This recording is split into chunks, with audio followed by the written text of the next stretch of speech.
Hi, we're so excited that you're here. I'm Emilio, and I'm a program manager on the Responsible Innovation team here at Google. And I'd like to officially welcome you to Google's certificate program in project management. Let's start with a simple exercise. Take a moment and think about some of the different tasks that you've completed in your life.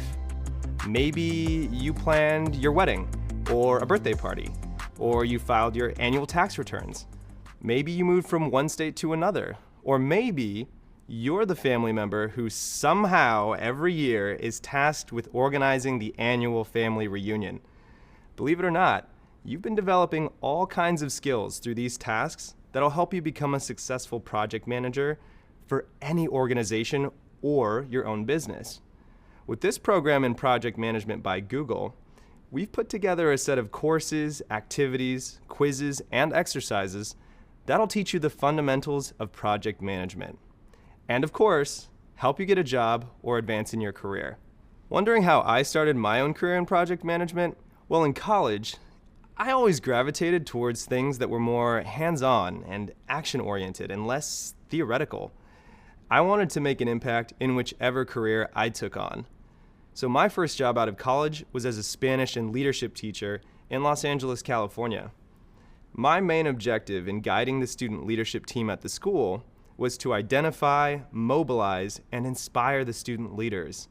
After 2 years of teaching, I realized that the moments when I felt the most energized were when I was building a vision for how to get a big project done, or when I was working to bring different groups together around a common goal. That's when I realized I had a lot of core project management skills, and I could focus on growing and developing them in the business world. I'm grateful that I get to be here for the start of your journey. When I was first starting to think about my career, project management wasn't even on my radar. It was one of those professions that I didn't even know existed until I entered the business world and experienced how great of a need there is for folks who are organized, action-oriented, diligent, and strategic. I hope that by the end of this program, you'll be as excited as I am about the prospects of a career in project management. Okay, let's get into it. We'll start with an important question. What exactly is project management? Project management is the application of knowledge, skills, tools, and techniques to meet the project requirements and achieve the desired outcome. It's possible that you've been project managing every day on some level without even knowing it. In this course, you'll learn how to hone those skills to become a truly great project manager. And the awesome thing about project management is that it spans a lot of industries and company types, and it doesn't require deep technical knowledge. This means that any job or life experience you've gained so far will help you in building those skills to become successful in a project management career. There are a lot of people around the world like you who are hoping to learn the skills to get a project management role. Whatever your reason for being here, we're glad you've joined us. This program is rooted in a belief that a strong foundation in project management can help anyone start a great career as a project manager. This program includes 6 industry-relevant courses that focus on topics like project management fundamentals, goals, objectives, and deliverables, risk management, team dynamics, project management methodologies, data-driven decision-making, and more. Each course is made up of personal anecdotes, reading materials, quizzes, and case studies. And you can go through the program at your own pace, skip the sections that you might already know, and review the videos again if you need a refresher. You'll be doing a lot of hands-on learning. You'll build project plans and timelines. You'll learn how to manage budgets and meet the needs of the people involved in the project. And you'll learn different project methodologies like Agile, Scrum, and Waterfall. You'll use tools like Kanban and learn about project management software like Asana. You'll also develop your soft skills, some of which you likely already have. Don't worry, even if you aren't quite sure how to tap into them yet, we'll explore which skills are transferable to a project management role. Above all, this program will help get you ready for a new job. But we're taking it one step further. When you complete this program, you'll have the opportunity to share your work with Google and other top employers aiming to hire project management professionals. And the best part is, you'll have professional work examples you can share with them to showcase what you've learned. Along the way, you'll hear from Google employees like me. We'll share personal stories about how we became project managers and how our foundations in project management launched our careers. We'll also share what we do at work every day and give you tips for job interviews. We've got a truly amazing group of course instructors for you to learn from. Ready to meet them? Hi, I'm Juanne, a Senior Program Manager on Cloud Security Programs. I'm your instructor for Course 2, where we'll learn more about what's needed to set the stage for a successful project. Hey there, my name's Rowena, a Senior Program Manager in Google Cloud. I'm your instructor for Course 3, Project Planning, Putting It All Together, where we'll learn about the importance of thorough project planning, identifying key milestones and dependencies, documenting project plans, scheduling, budgeting, and risk management. I'm Elita, a Senior Engineering Program Manager at Google. And I'm your instructor for Course 4, Project Execution, Running a Project, where we'll learn about communicating effectively, managing risks, understanding team dynamics, using data to inform decision-making, and tracking progress. Hi, I'm Sue. I'm a Technical Program Manager for Google's support platform. I'm your instructor for Course 5, Agile Project Management, where we'll gain a deeper understanding of Agile project management, including principles and practices, the benefits and costs of Agile transformations, the dynamics of Agile teams, and the process of running sprints and releases. And I'm Dan, a Program Manager in Google Research. I'm really excited to be your instructor for Course 6, Applying Project Management in the Real World, where we'll take all the knowledge, skills, and understanding you've built up throughout this certificate and apply it to an advanced project scenario. Ready to get started? Let's go. So far, we've previewed what you can expect throughout this program. In this video, we'll discuss the details of this course, and you'll have a greater understanding for which types of jobs are suitable for learners like you. We'll cover some key project management terms and the roles and responsibilities of any entry-level project manager. Plus, we'll discuss the kinds of jobs you can pursue after you complete this program. One thing you'll learn soon is that there's other roles and jobs outside of just project manager that this program will prepare you for. Later in this course, we'll have a video on how to search for those roles and how to view project management as both a position and a skill. But for now, we'll start by going even deeper into what a project is, what a project manager is, and what kinds of skills they have. We'll provide real-life examples to help illustrate that you probably already have learned some of the skills required to become a successful project manager. Then, you'll learn more about adding value to projects and tips on being a successful project manager from real-life Googlers. Pretty exciting, right? We'll also cover the project's life cycle. You'll learn all about a project's different phases, the corresponding tasks in each phase, different methodologies for completing tasks, and which is effective for a given project. And finally, you'll learn about different types of organizational structures and cultures, and how they impact project management. Coming up, we'll start exploring the concept of a project and the project management field as a whole. Are you ready to crank things up a notch? See you soon. Hey again, let's get back into it. In this video, we'll define a project, define project management, and explain its value to an organization.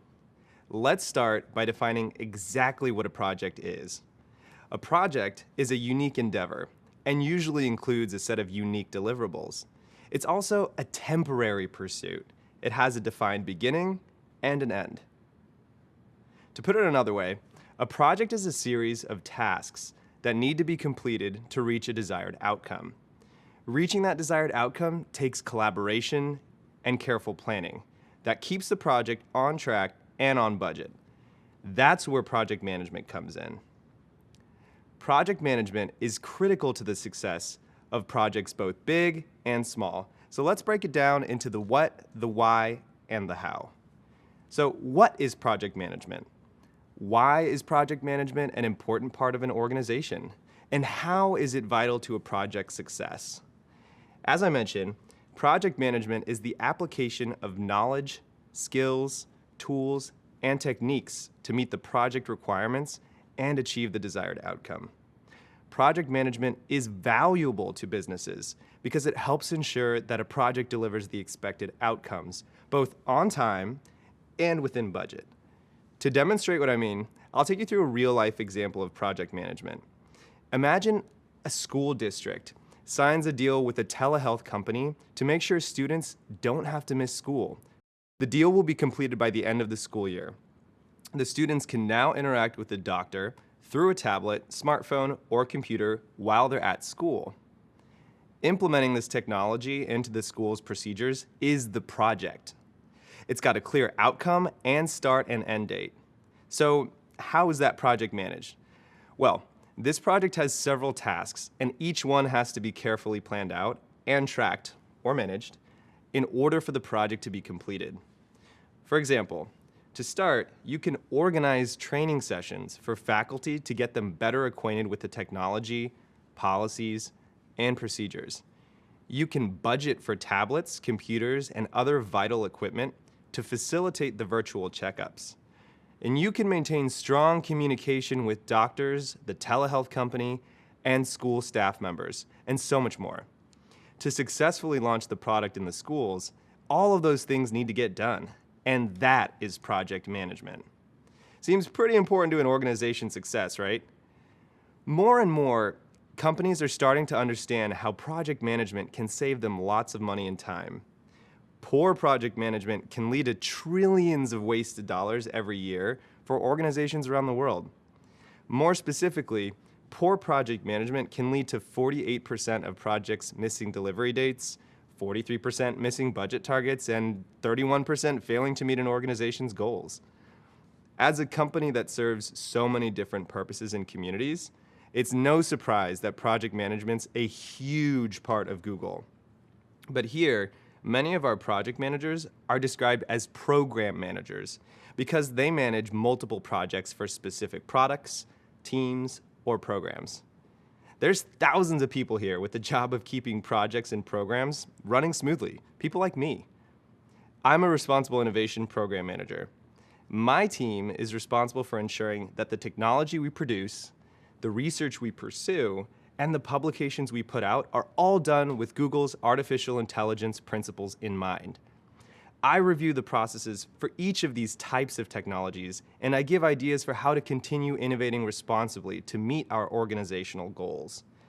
So my job adds value to Google through the core aspects of project management we've mentioned: planning and organizing, managing tasks, and budgeting and controlling costs. Hopefully you have a better sense of what a project is, what project management is, and why project management is an important part of every company, and how it's vital to a project's success. Next up, we'll learn more about what a project manager does. Hey, so we've covered what project management is and why it's important to organizations. Now, let's learn more about what project managers do on a day-to-day basis. Project managers usually follow a process that involves planning and organizing, managing tasks, budgeting, and controlling costs and other factors. Everything they do helps make sure the project can be completed on time and on budget. In broad terms, a project manager also needs to make sure that the project outcome is bringing value to the company. A project manager can add value in many different ways, whether that's creating a new service for customers or modifying an old service so it's more tailored to the customer's needs. No matter what the task is, a successful project will always add value. And it's the project manager's job to make sure that project is both valuable and successful. You may be asking yourself, well, if I'm a project manager, how do I add value to an organization every day? What does the day-to-day life of a project manager look like? Well, a project manager's responsibilities can vary depending on the project, the industry, and the company they're working in. Are you constructing a new building? Are you project managing a renewable energy product in a startup? Or are you setting up your own event management company? Your tasks will be different in each scenario, but here's a general overview of what a typical day might look like. A project manager's daily responsibilities always include some version of the following: planning and organizing. An example of that might be gathering requirements from teammates or customers. This means figuring out what exactly your project's trying to accomplish. You might have a kickoff meeting or send a survey. From here, you may also work on creating project plans. Creating project plans is a key part of project management. It helps set the tone of the project, keeps everyone on pace and aligned, and helps move tasks along. Which leads me to my second point, managing tasks. Once the project is underway, the project manager helps manage tasks for the team members and communicates key milestones to the larger team or customers. This helps keep team members and customers updated on how the project is progressing. The third piece is budgeting and controlling costs and other factors. Managing the budget and controlling costs is a common responsibility that project managers have to understand to keep the project on track and within budget. This is a full-time job because the plan you've created and managed may change, causing unexpected costs to come up. And that's just to name a few. I could go on for days, but the most important thing to know about the day-to-day of a project manager is this. You'll use different tools, techniques, and methodologies every single day. There's never a dull moment. Personally, my favorite part about being a project manager is that I get to watch the project's growth from start to finish. It's really special to create something from nothing, working from the ground up. It's a really satisfying feeling. As a project manager, you'll use a variety of skills every day, and a lot of these skills you might already have. And we'll discuss this more coming up. See you there. Welcome back. Let's get right into it and explore the variety of skills you'll use. Have you ever been tasked with planning a loved one's surprise birthday party? There's usually a lot of pressure and responsibility, but when you get it right, it feels amazing. That's still true even if there were a couple of issues. Maybe the guest of honor arrived home earlier than expected and nearly ruined the surprise. But if you made someone feel special on their birthday, you probably planned a successful project.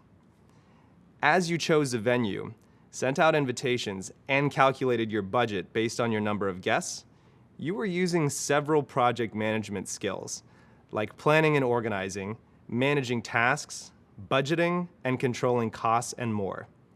Or maybe you've never planned a party. Have you ever worked in the retail space or in the service industry? Then you might have experience that'll translate into the project management field too. For example, you might have been in charge of managing several employees' schedules. To do that, you had to plan and organize which employees' work styles would complement each other in a productive way. You also had to make sure that all duties and responsibilities would be covered during each shift. Plus, you had to be aware of all employees' availability. Doesn't sound familiar? Well, have you ever had to relocate for a new job and planned a big move? To successfully move all of your belongings, you may have coordinated friends and family to help. You would have had to budget and control costs for moving companies, boxes, and miscellaneous expenses. And you probably packed your boxes one room at a time and clearly labeled the boxes so that you knew what each box was when you arrived at the new place. You had to manage all of these tasks simultaneously. You've likely handled several tasks like these in your lifetime. And in studying project management, you'll learn to further advance and sharpen these skills so that you'll be equipped to manage even bigger, more daunting tasks. The abilities that helped you complete these past projects are a great selling point for yourself as a future project manager. So be sure to bring up these examples in job interviews to demonstrate your skills. For instance, if you're asked questions like, tell me about a time when you had to juggle several tasks at once, or tell me about a time when you had to influence a customer or a teammate. It's good to have examples that demonstrate your skills with time management and leadership in both your everyday life and previous workplaces. Are you thinking about all of the skills that you already have and can use in your future project management role? Perfect. Up next, we'll learn more about the types of project management roles that you'll be qualified for after this program. We'll also discuss how to start exploring the various job opportunities out there for you. See you soon.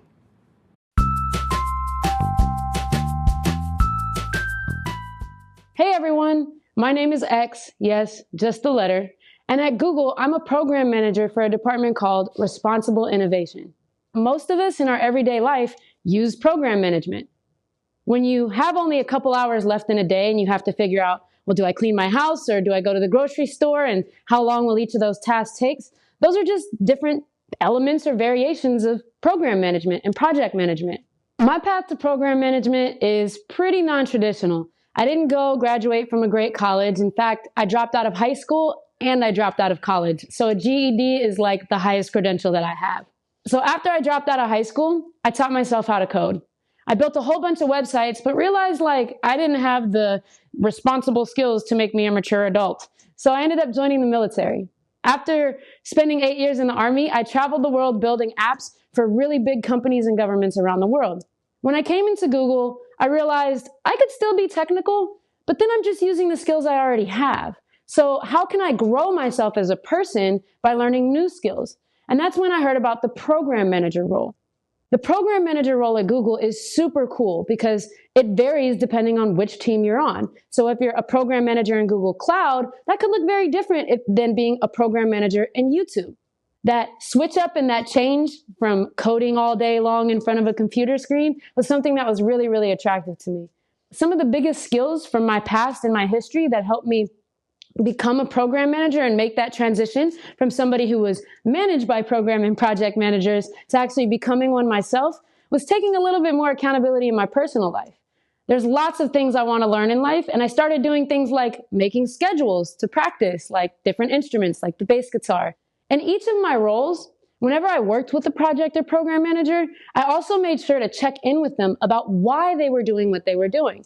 I'm someone who doesn't really learn from books, if you can't tell by me dropping out of school. So I always found somebody who was willing to teach me why they were doing what they were doing, because that's how I learn. I tend to be more kinetic. I learn as I go.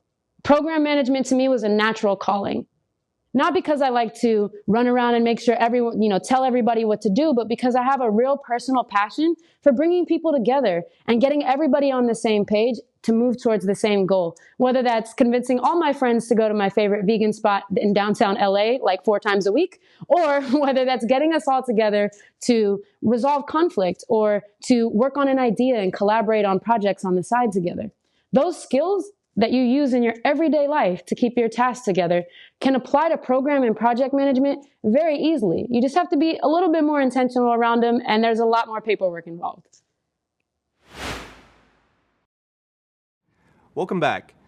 Now that you have a general understanding of what a project manager does, let's focus on the types of jobs that you may be qualified for after completing this program. To start, I've got a question for you. How many open roles do you think are out there for project managers?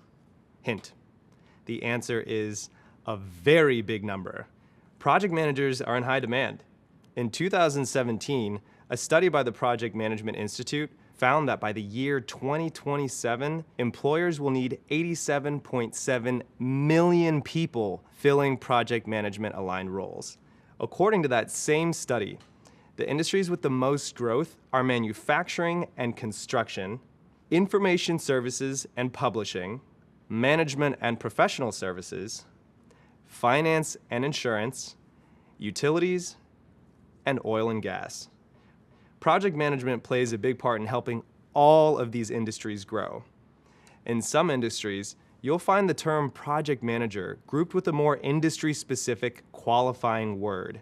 For example, construction project manager, or IT project manager, or engineering project manager. Don't worry, these are all still project manager roles. They're just specific to an industry. And it's important to keep in mind that the skills you learn in one industry can be applied to another industry. New projects are popping up every single day. Across all industries, we notice that new technology is introduced, which leads to processes changing and a need to manage those processes. So all kinds of companies need people like you who can tackle a variety of projects from start to finish to help them navigate these changes. By now, you might have noticed that you already have some of those skills, like organizing or planning an event, problem solving, or even managing a budget. And you use them effectively in your everyday life. Reflect on some of those skills. we mentioned earlier and ask yourself, what are some of the parts of project management that you're drawn to? While you may not have the answer just yet, thinking about these things can help you find suitable roles later. As you keep going in this program, try to keep track of the lessons and activities you prefer and the ones you didn't like as much. This will help you narrow your choices as you search through job boards later. The beauty of project management is that you don't need to be an expert on a focused technical topic. You just need to be able to manage projects. You could be a construction or technology project manager. Or you could enter the healthcare industry and work in patient management. You could also enter the energy sector and act as an environmental project manager. The possibilities are almost endless. What's equally exciting is that you could even end up with a completely different title altogether. For instance, there are roles that entail a sequence of ongoing projects that are considered programs or operations in the industry. In this case, the role may not be described as a project manager, but instead something a little more evergreen, like operations manager or program manager.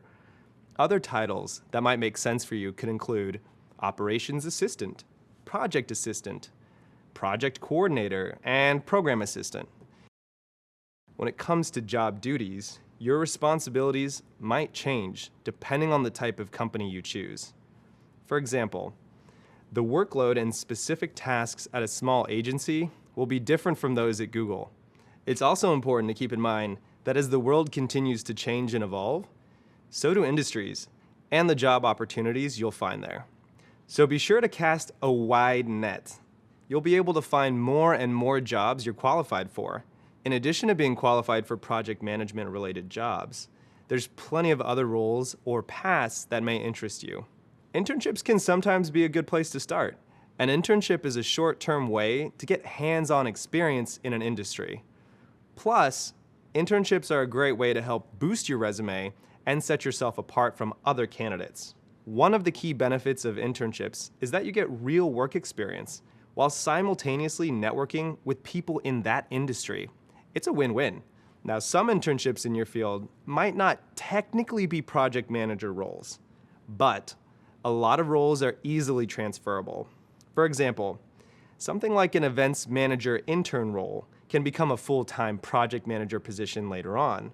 Internships aren't great for everyone's lifestyle, but if you can make them work, they're a fantastic option.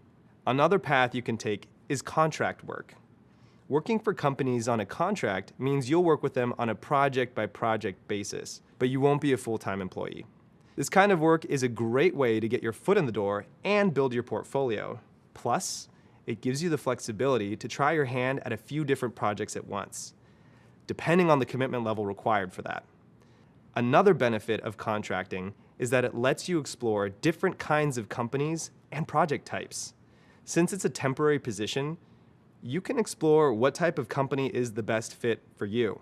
Maybe you find you like working with a large or a small team, or you find you enjoy specific types of projects. And if you find a situation that suits you and the organization, your contract position might just lead to a full-time position.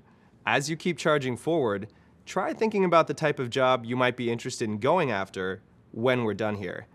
Every new topic you discover brings you one step closer to your first role in project management, and one step closer to where you want to be. In the next video, we'll learn how to identify and search for job titles best suited for a project manager. We'll see you there. Hi again. Let's discuss how to search for a job in the project management field. It's no secret that job searching can be a challenge. Even the most detailed, specific job listings can leave you wondering what the company's really seeking in a candidate. Don't worry, we've all been there, and we're here to help you sort through the lingo and the confusion. The more job listings you find, the more buzzwords you'll likely notice too. Words like data-driven, team player, self-starter. Understanding all the buzzwords in job listings will help figure out if a job is right for you. Up to now, we've discussed project management as a role, but many companies actually list it as a skill. Here's some more good news. You'll soon be qualified for a position as a project manager and a position that lists project management as a skill. Here's the even better news. If you have the skills to manage projects, you'll be qualified for program manager or operational roles that require you to manage an end-to-end system or department too, which ask for the same skill set. Now, let's check out different types of jobs that use your project management skills. When job hunting, keep your options open. As I just mentioned, you don't have to limit yourself to just project manager titles. There's lots of other titles you're qualified for too. You'll know what's a good fit for you by reading the job descriptions, so cast a wide net. Depending on the field you choose, you might find roles like operations manager, program manager, operations associate, or project assistant. All of these could be a great fit for your skills. For example, let's say you're searching a job board for project management roles when you notice a community operations manager role for a small city open up. The job title isn't project manager, but you'll notice that the job functions match your skill set and years of experience also match the job requirements. The job description may include a list of required skills like organizational management, strong planning and communication skills, budget preparation and monitoring. Sound familiar? Maybe you'll even start to notice that the job's responsibilities seem like tasks you've covered in this course, like creating monthly status reports, helping to implement new and necessary technologies, tracking work plans and performance metrics, assisting other members of the operations team on given projects, and ensuring timely responses to requests for information. These duties are nearly a perfect match for your project management skills. And there are plenty more listings like these too. How great is that? The skills that go into project management are used in all kinds of roles and professions.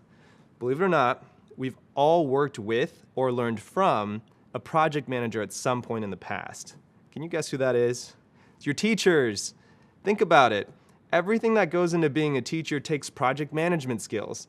Designing a curriculum that's accessible to students with unique needs, managing a budget, communicating with others like parents, department heads, or school admins, developing processes to make things run efficiently in the classroom, and so on. For example, when I went for my first interview at Google, I highlighted my experience as the founder and advisor to a student leadership group.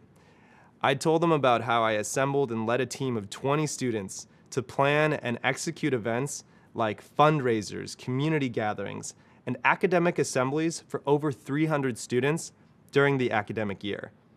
I even kind of surprised myself looking back at how much relevant project management experience I had. Now, I'm sure you'll think back on your own experiences and feel the same thing. One more thing to call out is networking.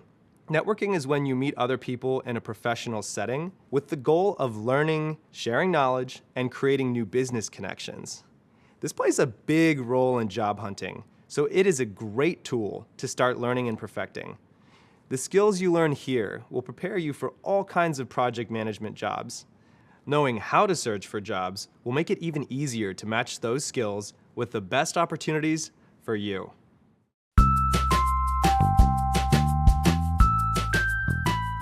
My name is Gilbert, and I'm a talent outreach specialist here at Google. Talent can mean many things. It can mean folks that have never envisioned themselves at Google. And so part of our team's remit is to identify talent that Google or other companies may not necessarily reach out to or consider for roles in the past, and helping them navigate the interview process. It could also mean candidates that are already interested or have expressed interest in opportunities at Google in the past and engaging them to support them through the interview process today. At Google, you have to wear the program and project management hat regardless of what role you're in. And that's definitely been the case for me. So in my role, I've had to practice skills such as communicating to stakeholders, managing a budget, managing a project timeline in many different projects within my role. An example of this could be organizing events for university students to come to Google's campus and hear from guest speakers about the projects we work on, the roles and their career journeys. And so as you can imagine, this is can be a complex project. My first job out of college was completely unrelated to what I'm doing now. I was an assistant manager at a big box retailer. And so a lot of the skills that I actually learned in that role have translated to support me in my role and allowed me to have success. So some of these skills are being able to talk to and have difficult conversations, being able to manage a budget, managing resources, and managing your time. These are especially important in the retail setting. I started applying a lot of these project management frameworks or practices, even into the smallest projects. Maybe it's related to my goals for the next 3 months, setting a project plan based around that, right? I was the only stakeholder. I was the only one reviewing maybe this documentation. But the practice of being able to do this really helped me so that when I had to do it for a project at Google with multiple stakeholders, with multiple timelines, competing priorities, it was already second nature to me because I even applied it just in my day-to-day. So I think one of the biggest support that I had as far as working through imposter syndrome or like lack of confidence as I stepped into a lot of these skills is really just practice. And you can practice it in many different ways, in your personal life, in your professional life, and anything in between. So that was really important for me as I've gone through this journey of upskilling as a program and project manager. So I'd say that by joining this course and stepping into this, you're already taking the first step. And I think that's just as important, right? Like not letting fear or fear of failure get in the way of new opportunities for you. And the second piece is don't be afraid to ask for help. I think that folks are generally willing to help and support you. So the biggest thing that you can do is reach out and not be afraid to ask questions, not be afraid to do an informational interview, to ask for resume tips, to ask for advice from people that are maybe already in the role that you're hoping to step into or in the field that you're looking to work in. Just reach out to them, ask them questions. I think people like to connect with folks that are intuitive, that are curious, and are just eager to learn. And so if you can leverage those two pieces, I think that you're going to have success in whatever you do. And just like that, you're done with the first module. Congrats on hitting this exciting milestone. You're one step closer to becoming a rock star in project management. Let's revisit the concepts we've learned so far. We started by discussing how project management is the application of knowledge, skills, tools, and techniques to meet the project requirements and achieve the desired outcome. Then we learned that project management is alive in nearly every industry and company. So you're working on an incredibly useful and versatile certification. We also learned what a project is: a unique endeavor and temporary pursuit carefully planned out to achieve a particular goal. Hopefully by now, you're familiar with the idea that every project has a defined time frame, cost, scope, and dedicated resources. We've covered some broad concepts and key terms that'll help you become a successful project manager. And we've gone over how to search for jobs when that time comes. We've also discussed how to effectively translate your past experiences into talking points for why you'll be a successful project manager. We talked about how you can transfer skills from your previous job into your new project management role, and how that'll really set you apart. Everything from juggling a to-do list to budgeting for a loved one's birthday party demonstrates that you probably already have some of the skills to be a phenomenal project manager. But no worries if you don't. We're starting from scratch here. By the end of this course, you'll have the skills, but also the experience and knowledge to find the role you want. Whether that's contract work, internships, or general project management positions, you'll be able to figure out what's the best fit for you. And as we go forward, I want to encourage you to keep thinking about what kind of work you might like to do in the future. And let's not forget the most exciting news we learned about project management. Just about everyone needs a project manager. This position's in high demand, and that demand just keeps growing. Wow, okay, that's a lot of ground we covered, and we've just barely scratched the surface. I hope you've enjoyed the course so far, because it's about to get even more fun. Coming up, we have your first graded assignment, and I know you'll ace it. Remember, take your time and relax. Trust yourself, you've got this. Don't forget, you can always review your notes and readings, or go back and rewatch some of the videos if you're unsure about an answer. Good luck, and I'll see you again soon. Welcome back. Let's start by reviewing what we've discussed so far. Earlier, you were introduced to project management as a career path.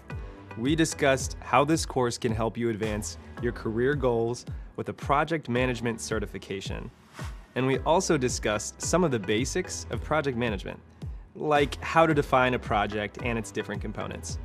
Then we went over some distinct project management careers, roles, and responsibilities. Now, it's time to gain a deeper understanding of a project manager's role.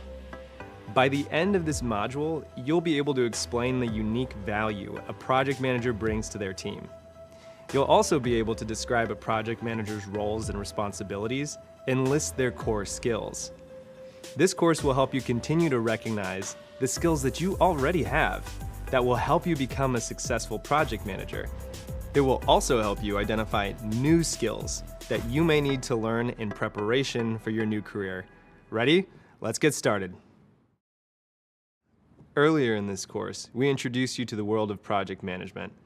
We discussed how project management spans industries and companies of all kinds, from large corporations to small businesses. Now let's define what a project manager is and describe how they add value to their teams and organizations. Let's start with the definition. Project managers shepherd projects from start to finish and serve as guides for their team, using their impeccable organizational and interpersonal skills every step of the way. As you learned earlier, project managers usually follow a process that involves planning and organizing, managing tasks, budgeting, and controlling costs so that the project can be completed within the approved time frame. We'll dig deeper into these topics throughout this program. What you need to know right now is that project managers play a crucial role in their organizations. Project managers add value to their teams and organizations in key ways that include prioritization, delegation, and effective communication. So let's break these down. First, we'll discuss prioritization. Project managers add value to their teams and organizations through effective prioritization of tasks required to complete a project. They're experts at helping team members identify and break down large tasks into smaller steps. There will be times when a project manager may not know which tasks to prioritize. To determine which ones are the most critical to the success of the project, they'll connect with their teams and with stakeholders to gather information and make a plan. Stakeholders are people who are interested in and affected by the project's completion and success, like the leader of an organization. You've probably used prioritization to complete work in the past. In any kind of project, personal or professional, there are tasks with different levels of priority. For example, let's imagine that you've decided to rent a house and plan to repaint the rooms. You've picked out your paint and you're eager to get started. While it may be tempting to start painting right away, you'll need to prioritize tasks like laying out drop cloths to protect the floors and furniture, applying blue tape to the room's edges, and much more. Those preliminary steps are critical and need to come before painting. Other related steps, like choosing new faceplates for your light switches, can come later in the process or be switched out of the project entirely if you run out of time or money. When you choose to take care of these preliminary steps before wedging open the paint can, you're prioritizing the tasks or steps of your project. You're also increasing the likelihood that you'll be satisfied with your newly painted rooms. This process is similar for professional projects. When you effectively prioritize important tasks, you set up your team and yourself for a better project outcome. Now, let's discuss delegation.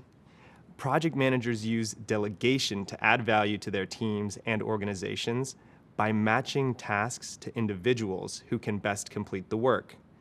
Let's return to our house painting example for a second here. Painting multiple rooms can be a time-consuming project, so it's possible that you might enlist a few friends to help you get it done. Maybe one friend has professional painting experience. Now, with that in mind, you might ask her to handle the more challenging aspects of the project, like painting the ceiling or the detailed molding. You might also schedule her to paint the molding before another friend paints the walls. So by delegating this task to the person with the right skills to complete the work and ordering the tasks appropriately, you're applying knowledge of your team's strengths to the planning of your project. That makes sense, right? Finally, let's talk about effective communication. Project managers deliver value through effective communication, both with their team and with key stakeholders. This refers to being transparent, which means being upfront with plans and ideas and making information readily available. Project managers keep in regular contact with their team about the progress of the work and help identify areas where a teammate may need support. In our house painting example, this might involve checking in with your friends periodically to ask if they have enough paint or supplies left to complete their tasks. Checking in regularly means you'll know if you need to buy more paint before the can is empty, which ensures that the project stays on track. In addition to keeping up with teammates, project managers keep in regular contact with people outside of the team, like company leaders who are invested in the project outcomes. For example, you might reach out to your landlord to get permission to paint and to share the days you'll be working on this project.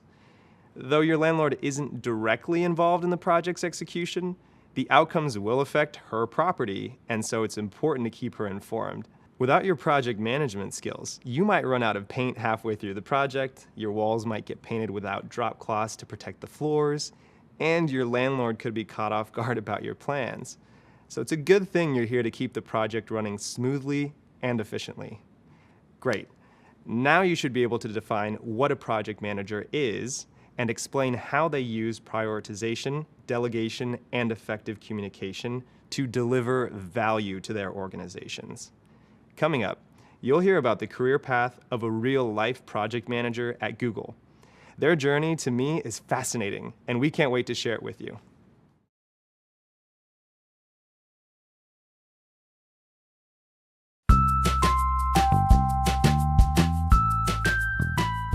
My name is Juan. I'm a senior program manager at Google. I'm a first-generation Chinese American. My family and I came to the United States when I was young. My parents worked really hard when I was growing up, and I spent a lot of time by myself, basically just having to take care of myself, planning my meals, doing my homework, taking care of chores. So I feel like I got a little bit of my program management skills from just being really organized, like having to be really organized all the time. My path to being a project manager really started as a business systems analyst. I was writing requirements or gathering requirements for our customers and translating them into documentation for our engineers so that they could implement it. Through that process, I became a project manager. I started to manage the timelines, manage the tasks, understand all the pieces and who needed to be involved.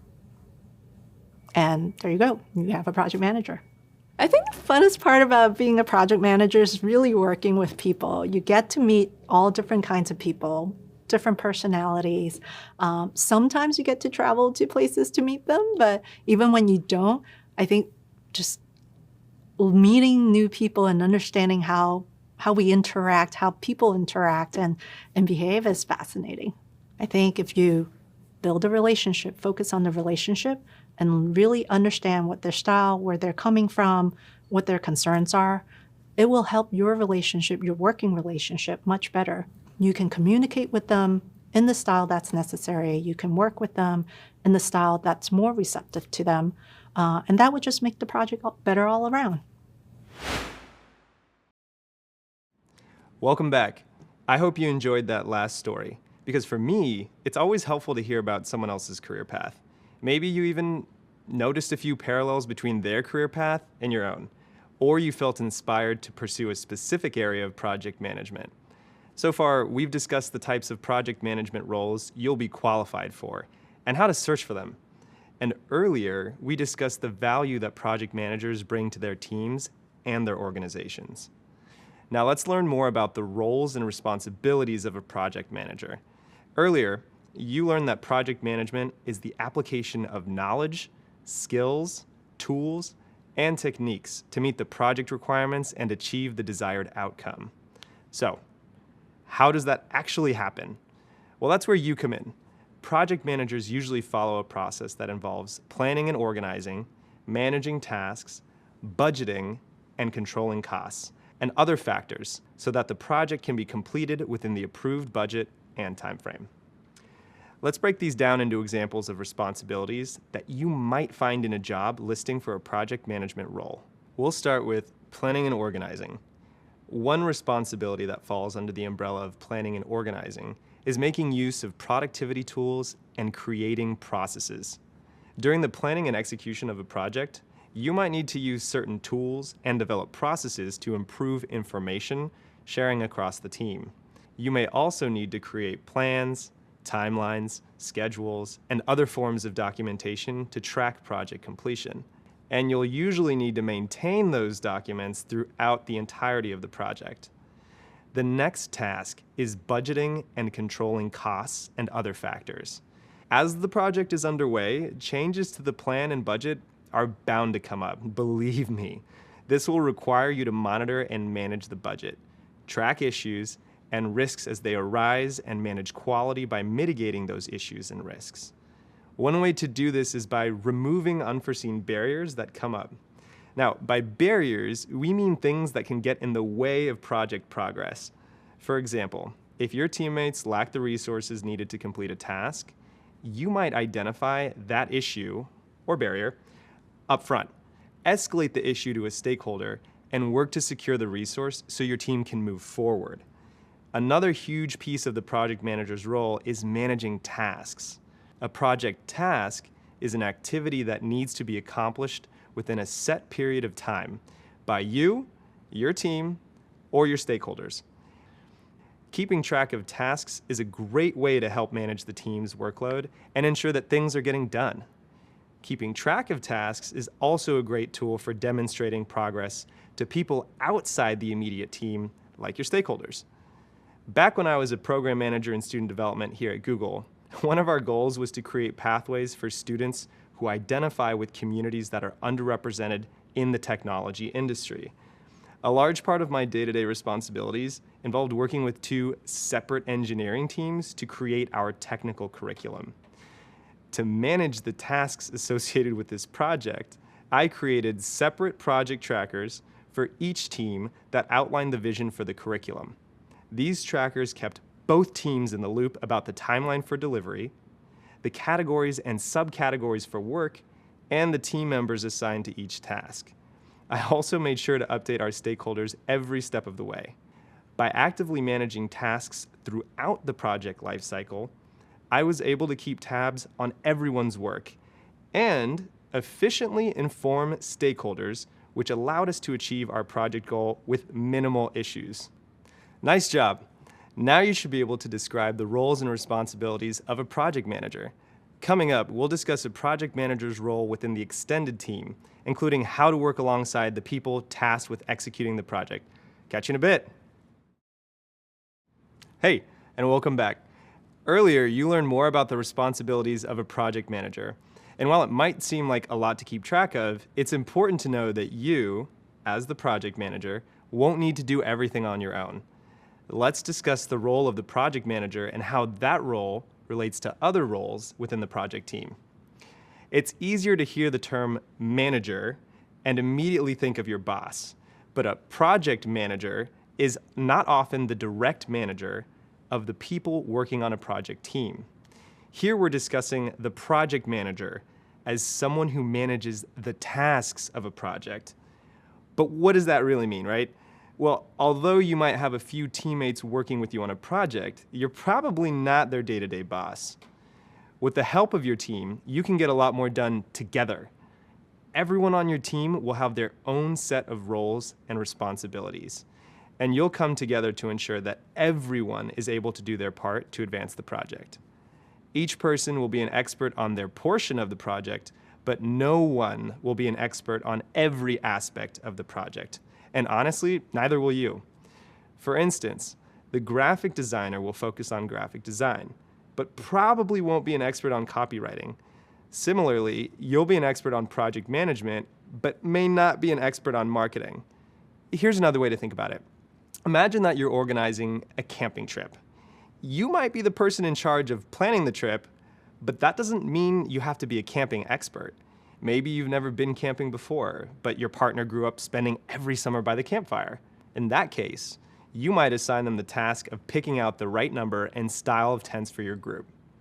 So, in this example, you are planning the trip by giving your partner the job of finding the right number of tents and the right size tents to make sure everyone's covered. You aren't doing the research or the task yourself, but you're making sure that things are getting done. It's similar in the workplace. As the project manager, you won't be an expert in every project role, and that's okay. As we said, your job isn't to be the expert on everything. Instead, you're responsible for guiding your team and making sure that they have the support that they need in order to complete the project. So how does a project manager go about doing that? Let's discuss using a few more examples of the required responsibilities you might find in a job listing. First, you'll need to hold all team members accountable for their assigned tasks. Managing tasks will help you hold your team members accountable by giving them ownership over specific pieces of the project. Second, you'll need to ensure that issues and risks are tracked and visible, and be able to establish escalation paths. Now, by escalation paths, I mean that you should know how you'll communicate risks to the right people at the right time. Third, you'll need to understand and help teammates adopt the right workflows and project management styles. As the project manager, you'll likely have the best idea of which style is best for the work. It's your job to ensure that the team adheres to that style and the other systems in place. And fourth, you'll need to collaborate with other teams at the organization to meet the requirements based on project, scope, schedule, and budget. In other words, a project may affect not only your team, but other teams at an organization, as well, say, the marketing or the finance team.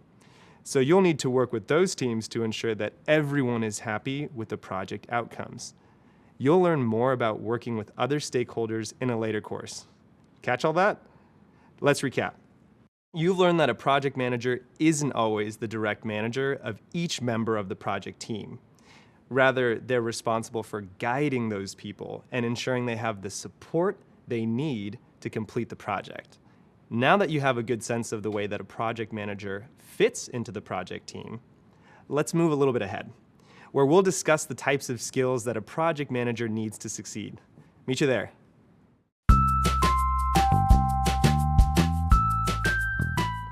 A great project manager is some funky combination of EMT, ninja, and jazz musician. An EMT who can show up on a scene that's full of chaos, figure out what needs to happen now, triage all of the things on site, and then develop a plan of action while also participating in that action. A ninja, because you kind of have to be stealth about how you go about influencing other people. Overt action or pushing people too hard isn't necessarily received well. And a jazz musician, particularly a jazz drummer, who keeps a steady beat as a lot of things are happening around you. On a team, you're going to be surrounded by a bunch of talented people. A trombone player, a bass player, a trumpet player, a pianist, and you, keeping the beat and making sure that everybody is working in time.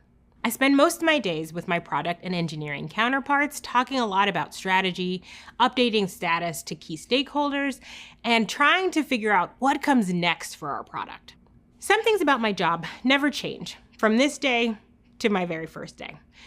The fact that I communicate with a lot of people in a day, a lot of different types of people, from engineers to product managers to partnerships to sales and marketing, all of that's the same. The biggest difference is the number of people that I communicate with and the complexity of the topics I cover. The most important thing for you to keep in mind is staying organized. The more organized you are in your actions, the more organized your team is in their thinking and their actions. What I do to stay organized is lists. Lists. All day long. I have Post-it notes, I have electronic lists, I have lists in emails, and those lists help me stay on top of what actions need to happen now, what actions need to happen next, and which I can put off for a few more days. I do use the list to help manage my time. I think one of the things my lists are most important for is making sure I know what needs to be done today. And then, once my list is made and I'm sure of what needs to be done today, I budget time for those things. A stand-up is a quick meeting, usually at the start of the day, but you can have them really at any time. My stand-ups usually happened in the morning, around 9:30 or 10 o'clock, depending on when the engineering team got in. They lasted for about 15 minutes so that we were clear on what had gotten done the day before and what was on the docket to get done today. And then we usually checked in again quickly around lunch to make sure that people were still on track or ran into any technical issues that might require a longer time to finish the task. I think the thing that makes me a great project manager is a bias to action and resilience. One of my favorite phrases is pick it and stick it, in part because I think it's important to make a decision to get yourself unstuck, to follow through on that action, learn some things, and decide to take a new action once you've learned something. The latter half of that is resilience. I am resilient and my teams are resilient. So if we've taken a bad action, we've learned that we can learn and change our mind with new information. I'm Elita, a senior engineering program manager at Google. Hey, and welcome back. Now that you've learned about the roles and responsibilities of a project manager, let's discuss the core skill sets that a project manager should bring to the role. While there are lots of different skills a project manager can bring to their role, there are 4 specific skill sets that we think can help a project manager be successful. Those are enabling decision-making, communicating and escalating, flexibility, and strong organizational skills. First, let's talk about enabling decision-making. The ability to enable decision-making on the team, or gathering decisions from the appropriate leader, is crucial to keep projects on task and achieve their goals. Lots of the day-to-day decisions within the project will likely fall to you and your teammates to discuss and agree on. You'll ensure that projects stay on schedule by gathering information from teammates and using those insights to help the team make informed decisions. You'll also make sure that those decisions are communicated to the necessary coworkers, whether that's the immediate team or company leaders. For example, you might provide relevant data or feedback to help your teammates make an informed decision between choice A and choice B. The second skill is communicating and escalating. As a project manager, you'll use your communication skills in just about everything you do. This might look like documenting plans, sending emails about the status of the project, or holding a meeting to escalate risks or issues to stakeholders. The third skill is flexibility. As a project manager, knowing how to be flexible when changes are needed is key. Plans definitively will change, even with careful upfront planning. For example, maybe the goals of your company change, or maybe a member of your team unexpectedly takes a new position at another company. A good project manager knows that unpredictable moments like these are almost always guaranteed. A quote we love here at Google is, "The only constant is change," and that's true. By staying cool under pressure, you'll be able to adjust while helping your team stay calm too. And finally, a successful project manager needs strong organizational skills. As you learned earlier, the role of a project manager requires using a lot of different processes to keep the project on track. Having strong organizational skills means having the ability to organize these processes and the core elements of a project to ensure nothing gets lost or overlooked, which, trust me, can and does happen. To prevent this, you might decide to track daily tasks in a spreadsheet or send frequent status updates or reminders. There are many ways to stay organized and hone your organizational skills, and we'll talk more about them throughout the program.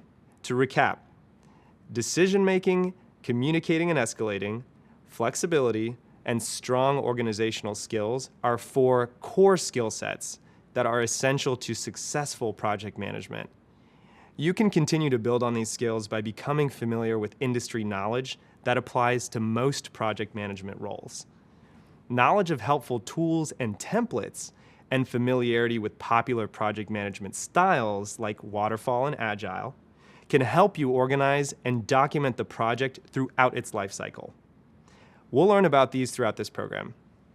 Hopefully, you feel better equipped to explain the core skills a project manager should bring to the role. These skills really help enforce team morale and accountability for the tasks of a project. We'll discuss this coming up. See you soon.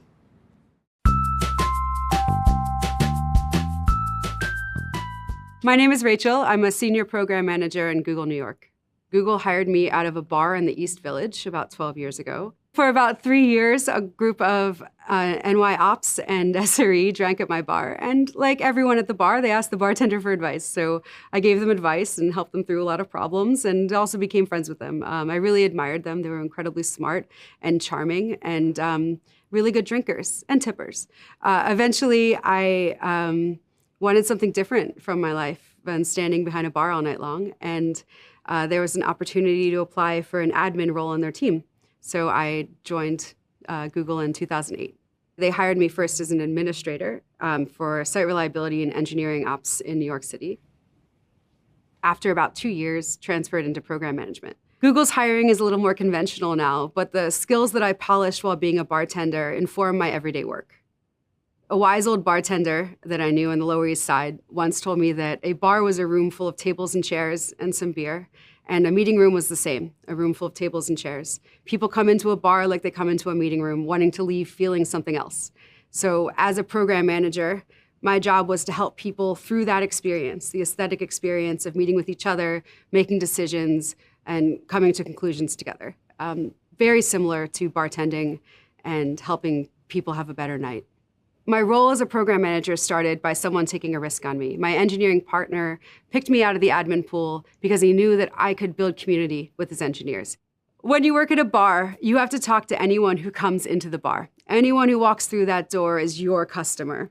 You have to understand what they want to drink, whether they can continue drinking, whether they might be done drinking. All of these things. When you are working with a subject matter expert, an engineer, a product designer, a UX person, the same things apply. So you have to be able to talk to any engineer on your team, any product manager you need to work with, and you have to understand their unique needs. Program management isn't just about the process and the artifacts that you create. It's about how you relate to people. Understanding what you've learned in other parts of your life, whether it was in a bar or art school, these are the experiences that you bring into the job that make your work unique. Your skills at talking to people or de-escalating conflict or understanding what people need. This is what makes you a great program manager. Earlier, you learned about the role of the project manager and the core skills you'll need to be successful in that role. You've also learned more about your role within the project team.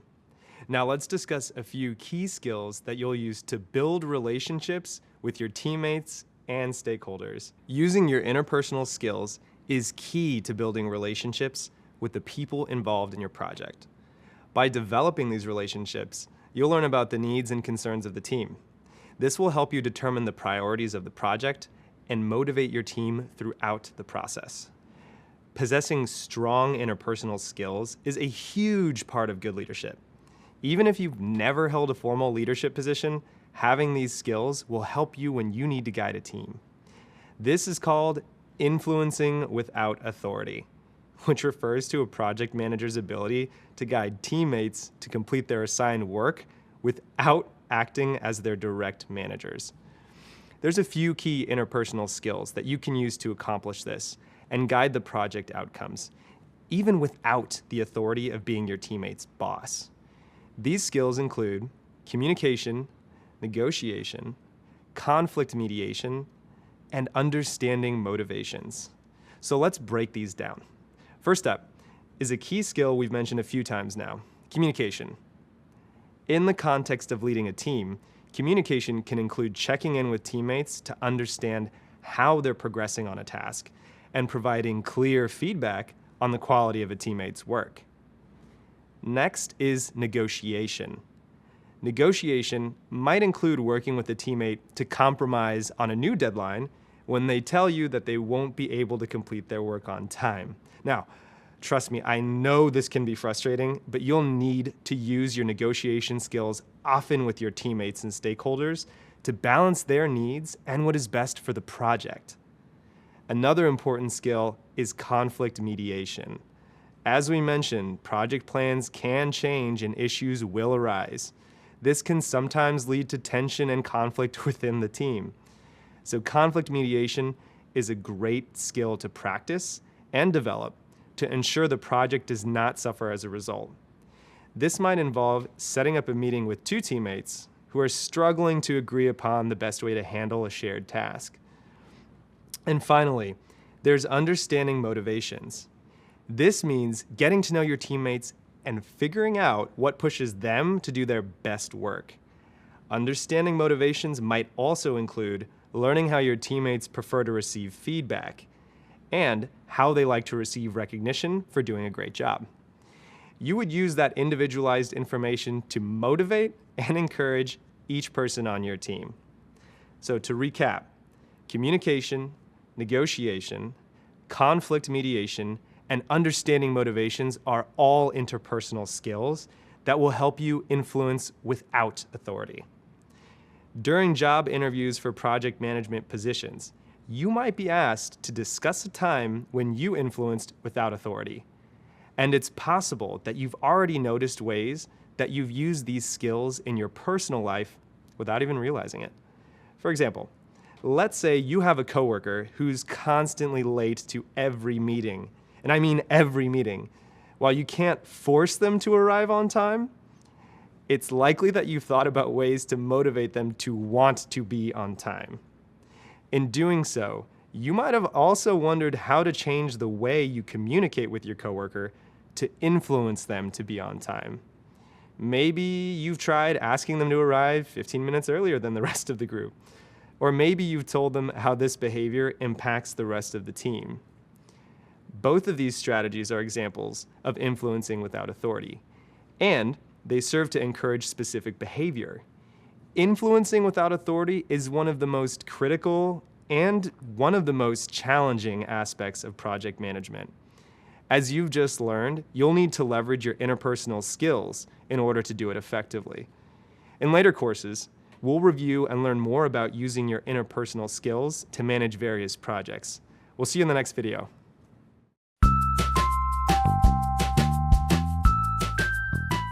I'm Ellen, and I'm a Director of Technical Program Management. And that means I lead a team of program managers at Google. I love project management because I really like this idea that you can do more together as a team with a group of people than you could do alone. By bringing a bunch of people together and getting organized, getting aligned around a common goal, we can do some pretty amazing things. I think a successful project manager is somebody who really knows how to pull together a group of people.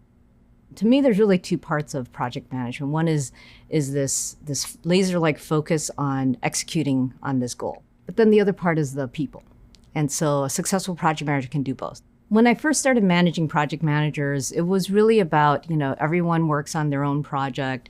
How do I just guide them, give them guidance, and help them with their projects? Over the years, I've shifted to mentoring on project management to mentoring project managers.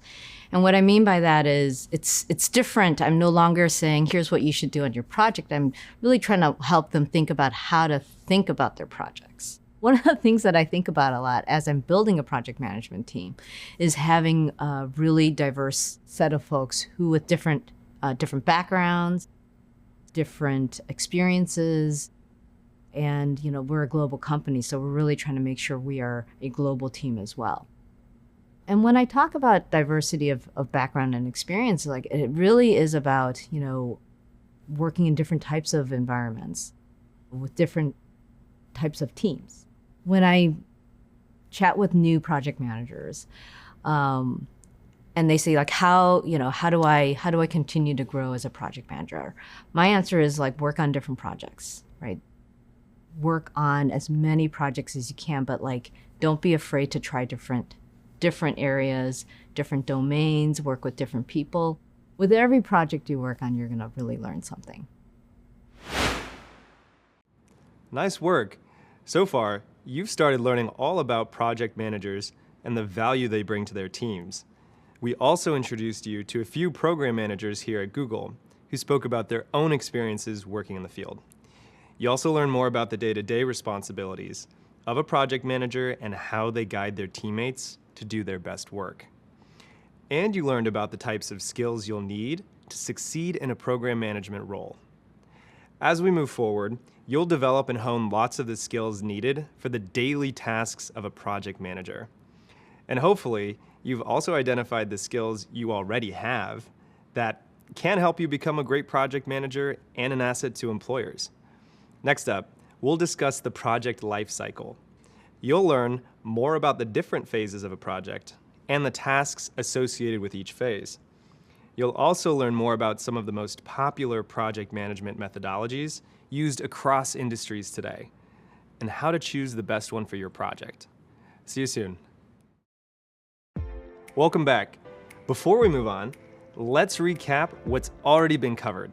You learned how to define project management, what a project is, what it isn't, and how to explain its value to businesses. You also discussed when and why it's necessary to have a project manager, the role and day-to-day responsibilities of a project manager, and the core skills needed to be a successful project manager. Now's a good time to stop and recognize how much you've learned. By now, you're familiar with the job of project management, and you've started learning what it takes to be an effective project manager.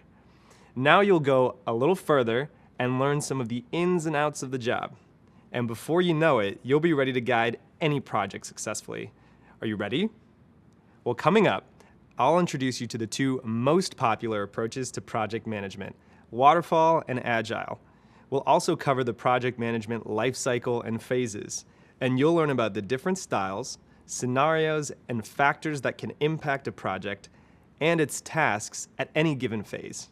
When we're done, you'll be able to explain and follow the life cycle of a project, define and outline a project's phases and each phase's tasks, compare different project management methodologies to determine which methodology is most effective for a project, and finally, organize how a project is run according to different program management methodologies. Ready? Let's get started. No two projects are exactly the same, which means there are many different ways to manage them. Each project comes with its own needs and factors that impact how you'll take action and achieve your goals. There are many ways to manage projects, and not always one right way to do so. Picture this. You're project managing a political campaign for a local candidate. To make it happen, you need to think about things like your available resources, the people you'll be working with, the election date, and the location. You need to be aware of lots of details to successfully complete your project. Because so many different things can impact a project, it's important to understand its basic structure. We call this structure the project life cycle. The life cycle is a great way to guide your project in the right direction so that you and your project stay on track and end up in the right place. Most project life cycles have 4 major phases, each with their own set of tasks and concerns. Check it out. The main phases of a project are initiate the project, make a plan, execute and complete tasks, and finally close the project. Let's talk about the first phase, initiate the project. This is the launch pad for the entire process of your project. In this phase, you'll define project goals and deliverables, identify the budget and resources you'll need, the people involved in your project, and any other details that can impact the successful completion of your project. You'll document all this information in one place to showcase the project's value and hopefully get approval to move forward with it. Once the project is approved, it's time to get rolling. Next, you'll make a plan for how you'll meet the goals of your project. There are all kinds of ways to plan your project, and we'll get into some different methods and techniques later on. But right now, the important thing to know is that for every single project, creating a plan of how you're going to meet your goals is absolutely 100% essential. Think about it. You can't hire a contractor to build a house without planning what it'll look like or how much you have to spend. These same considerations apply to any project that you manage.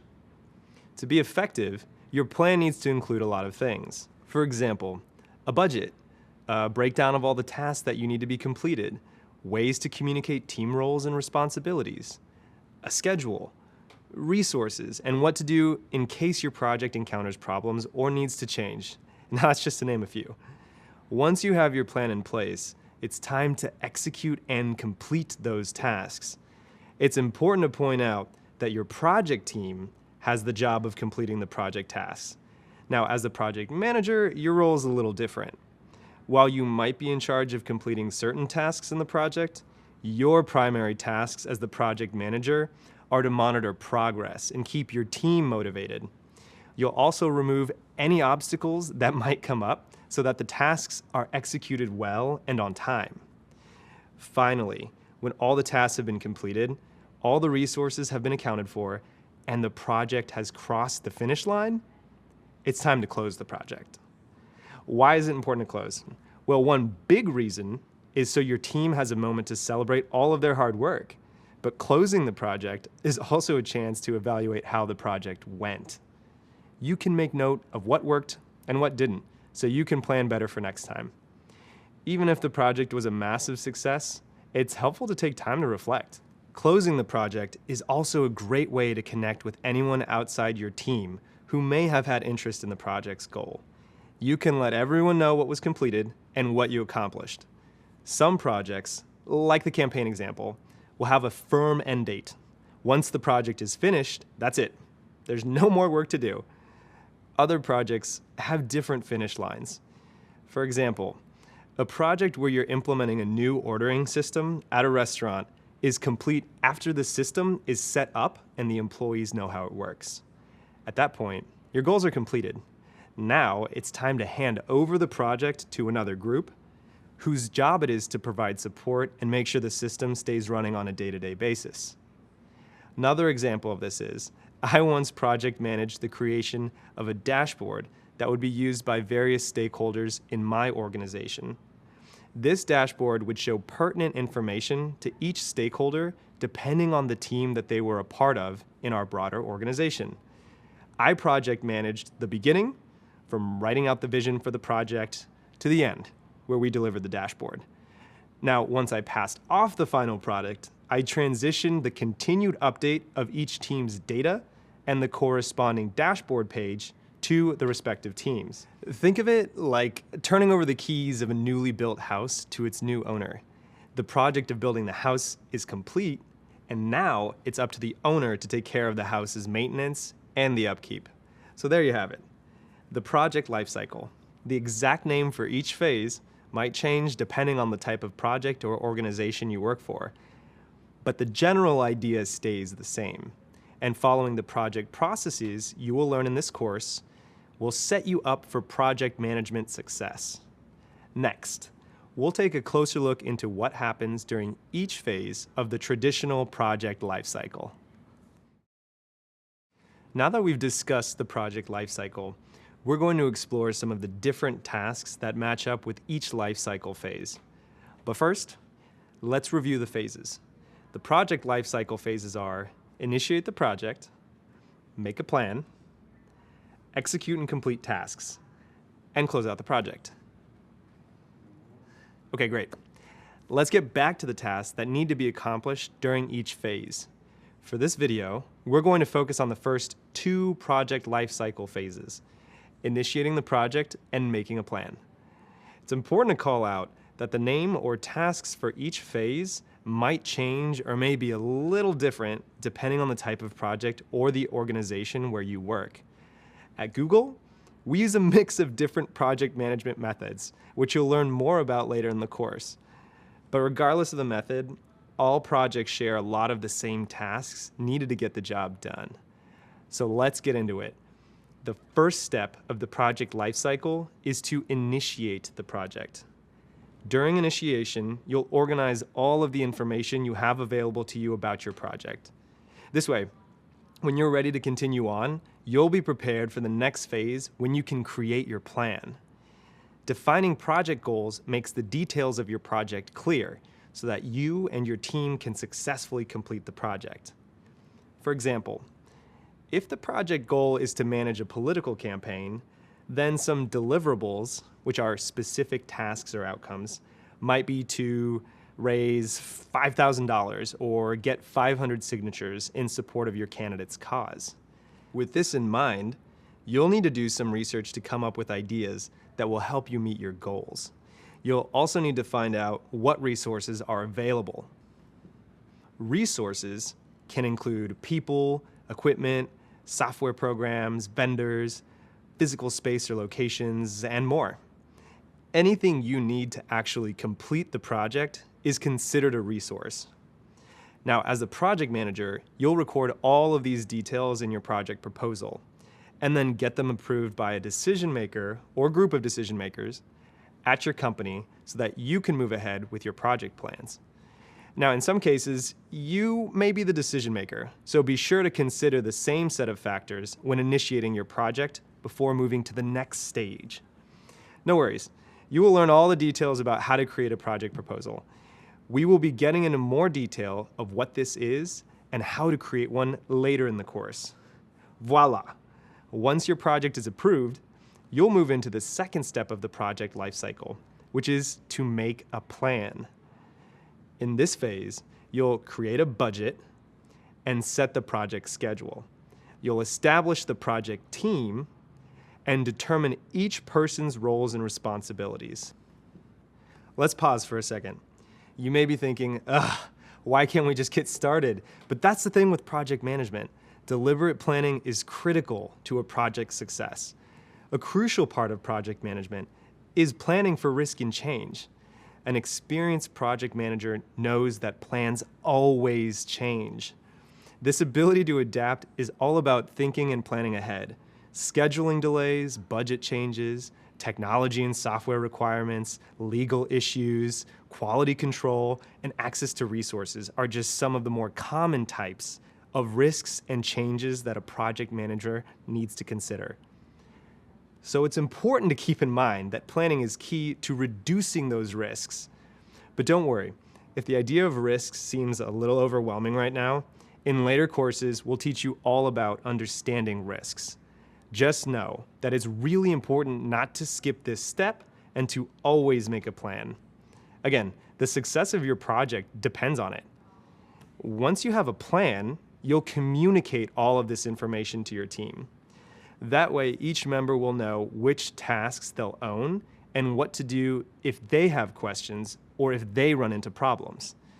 You'll also communicate your plan with others who have an interest in the project's success so that they are aware of your plans and your progress as the project continues to move forward. Nice job! We've made it halfway through the steps of a project lifecycle. Up next, we'll check out the remaining two phases: executing and completing tasks, and closing the project. Catch you in a bit.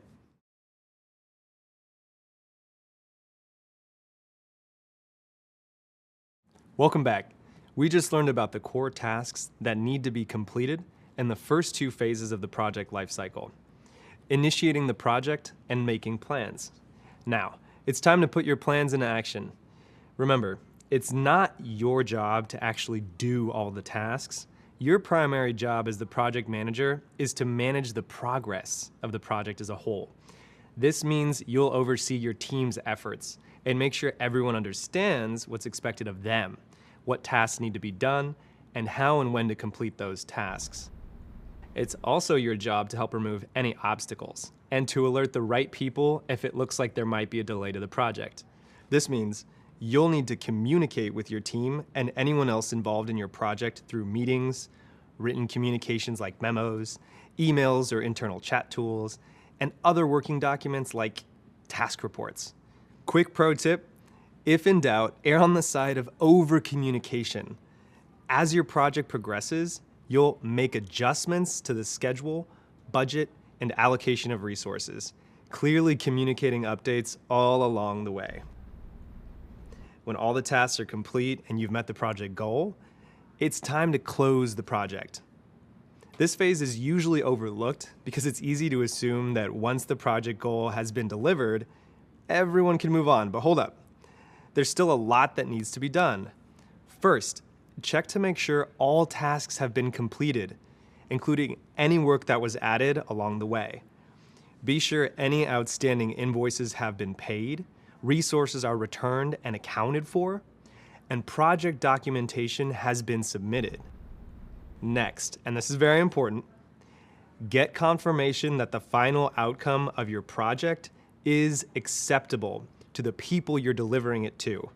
It is crucial to your project's success that the person who asked you to manage the project is satisfied with the end result. Once your project has been accepted as meeting its goals, take some time to reflect on what went well and maybe what didn't go so well. This reflection is usually called a retrospective, and it's a chance to note best practices and learn how to manage a project more effectively next time. Even if everything went great, the notes from your retrospective are also valuable to the people or organization receiving the end result of the project. That's because they can use that information to inform decisions about their business the next time they consider a project.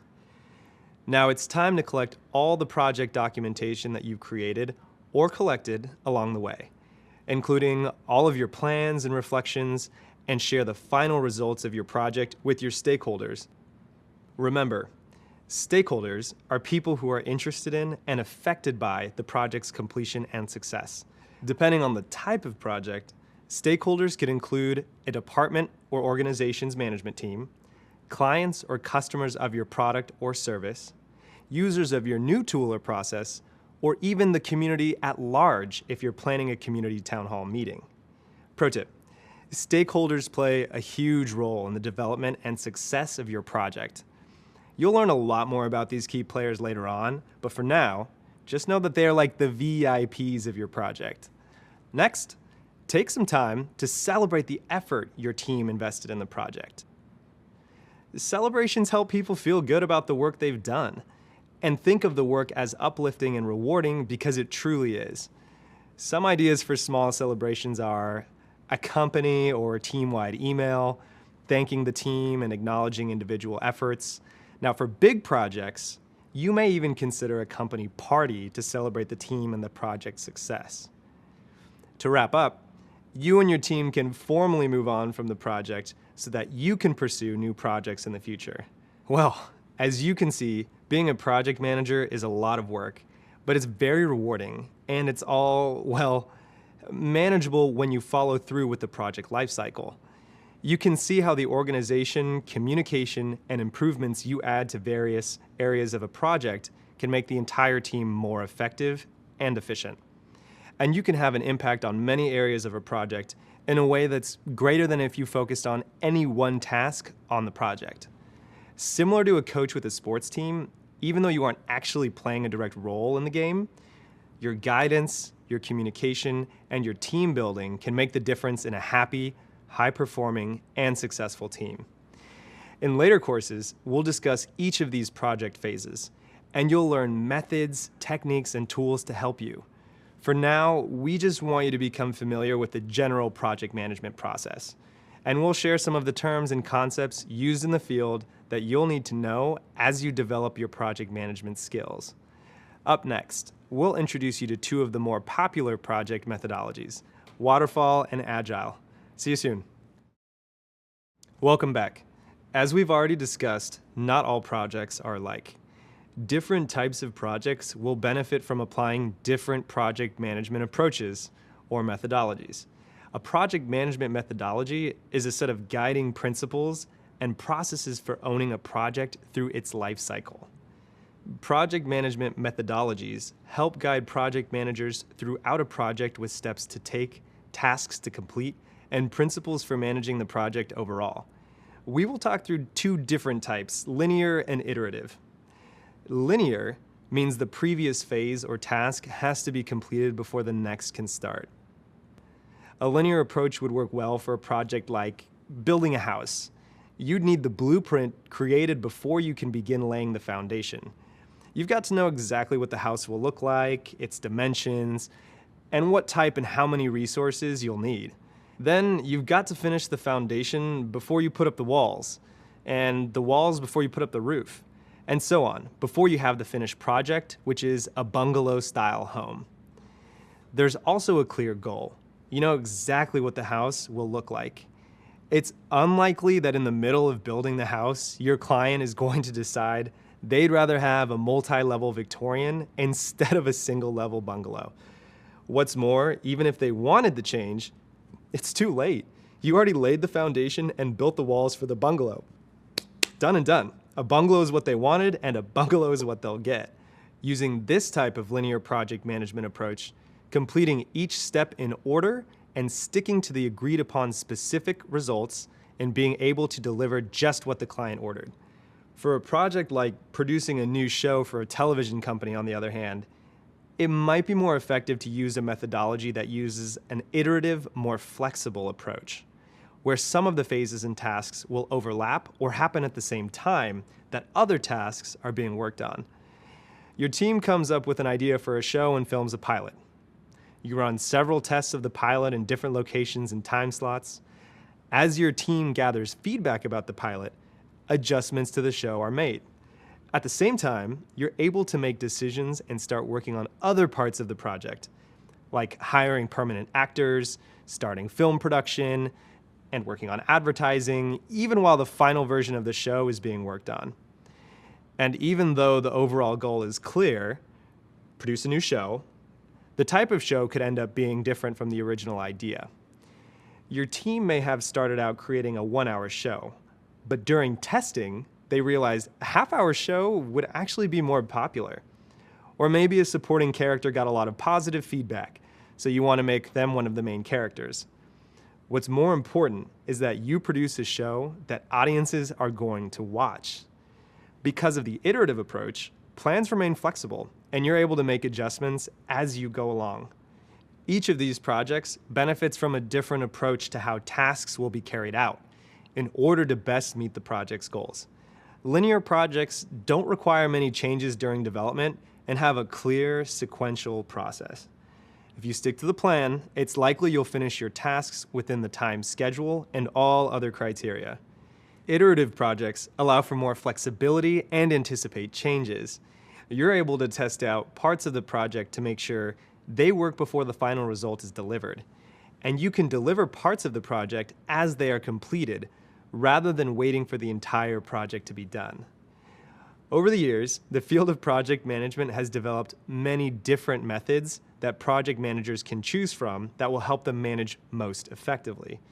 Google takes a hybrid approach to project management. We mix and match from different methods depending on the type of project. Our project managers are encouraged to adapt their own style to what makes the most sense to their project and their team. So are you starting to see how different approaches might benefit the projects you'll be working on now? Pretty soon, you'll become a pro at picking an approach or combining approaches to fit with your project.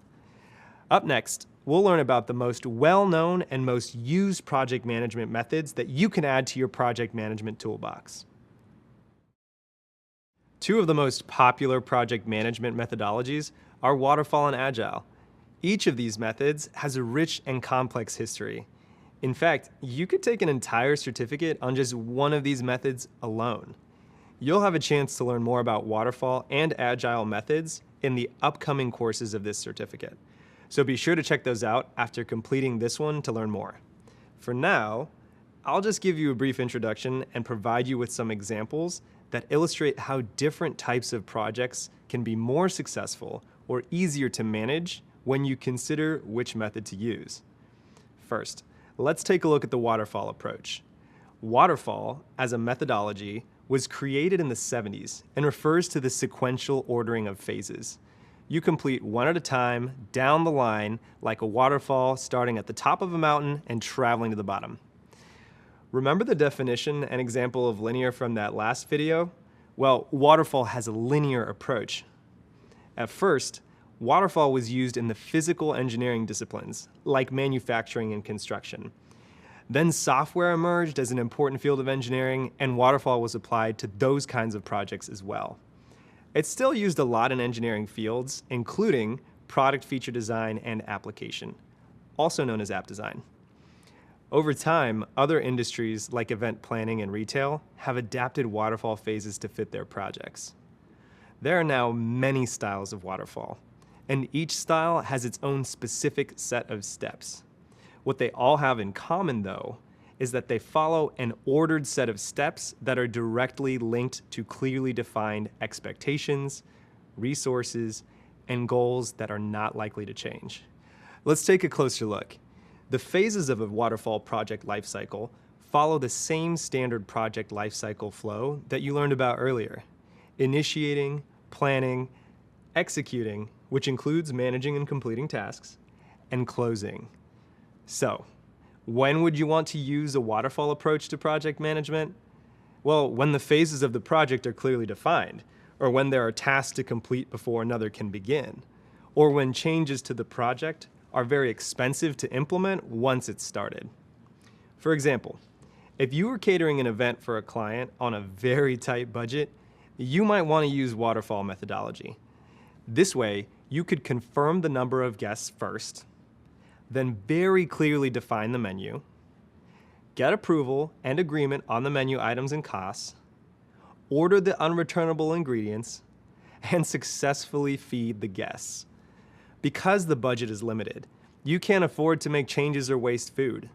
The traditional method won't allow for the client to make changes to the menu once the order has been placed.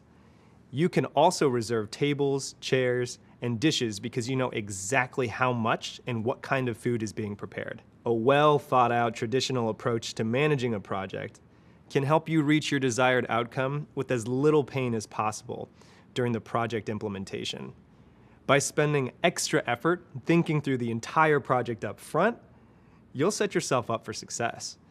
Now, in an ideal world, following this approach will help you identify the right people and tasks, plan accordingly to avoid any hiccups along the way, create room for documenting your plans and progress, and enable you to hit that goal.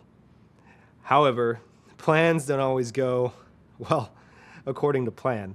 In fact, they rarely do. The waterfall method has some risk management practices to help avoid and deal with project changes. Luckily, there are other methodologies that are entirely built for change and flexibility. One of these is Agile, another popular project management approach. The term Agile means being able to move quickly and easily.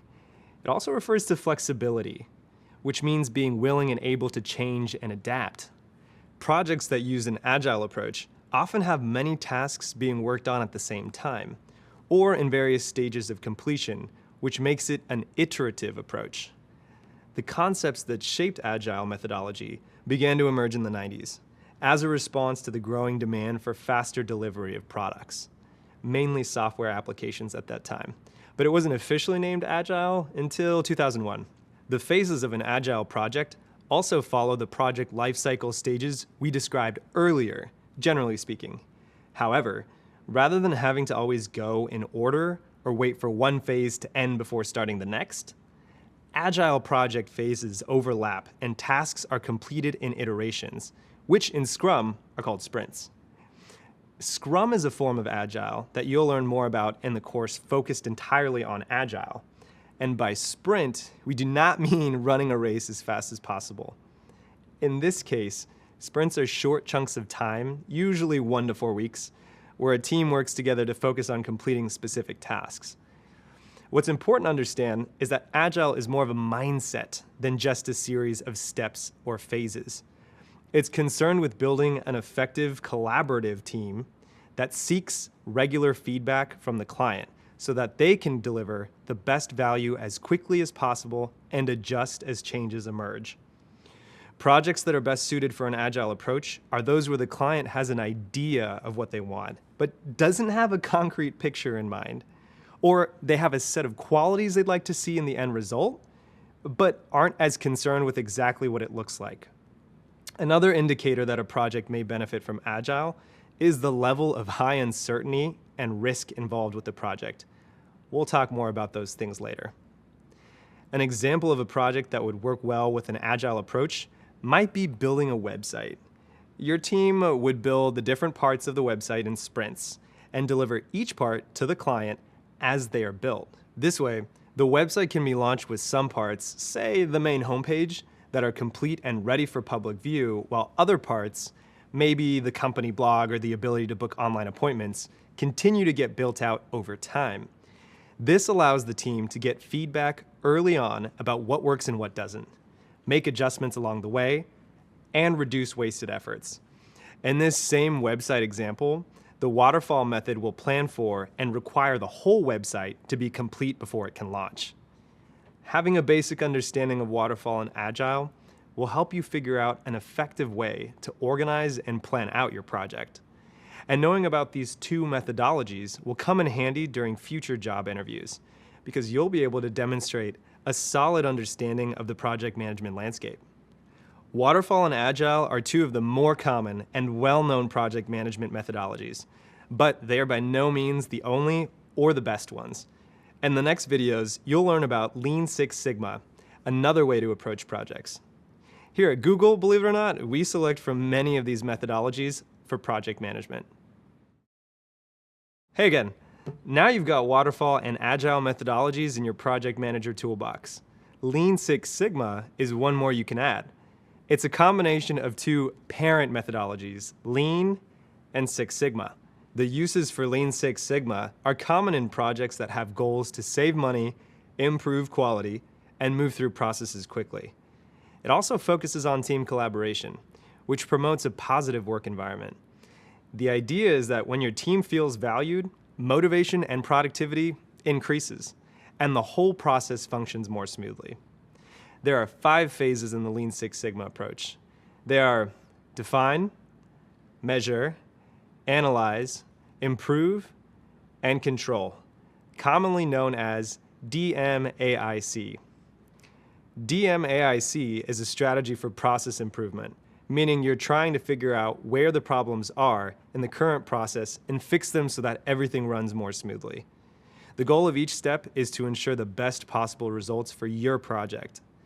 Just like with Waterfall and Agile, there are more specific details for using DMAIC and the Lean Six Sigma approach. But what's great about the DMAIC process is that it can be used to solve any business problem. Let's break it down. The first phase is to define the project goal and what it will take to meet it. This first phase is very similar to the initiation phase of traditional project management. Let's take a real scenario to illustrate. Imagine that you are brought on as a project manager for a large travel company to help streamline and minimize customer service wait times that have been surging due to a recent sales promotion. Before you begin working on tackling the issue, you're going to need to define the project goal and talk to stakeholders about expectations for the project. In this case, the goal is to take average wait times down to less than 10 minutes on average compared to 30 minutes. Next, it's time to measure how the current process is performing. In order to improve processes, DMAIC focuses on data. Here you want to map out the current process and locate exactly where the problems are and what kind of effect the problems have on the process. Using our example, you're trying to figure out why it's taking so long for the travel company to address a customer service issue. To do this, you look at company data like average wait times, number of customers per day, and seasonal variations. Then you'll set a plan for how you'll get that data and how often to measure it. This could look something like having the company generate reports on a weekly, monthly, quarterly basis. In other situations, you might have employees or customers fill out surveys or look at inventory, shipping, and tracking records, things like that. Once you have the data and measurements, you can move on to the next phase, which is analyze.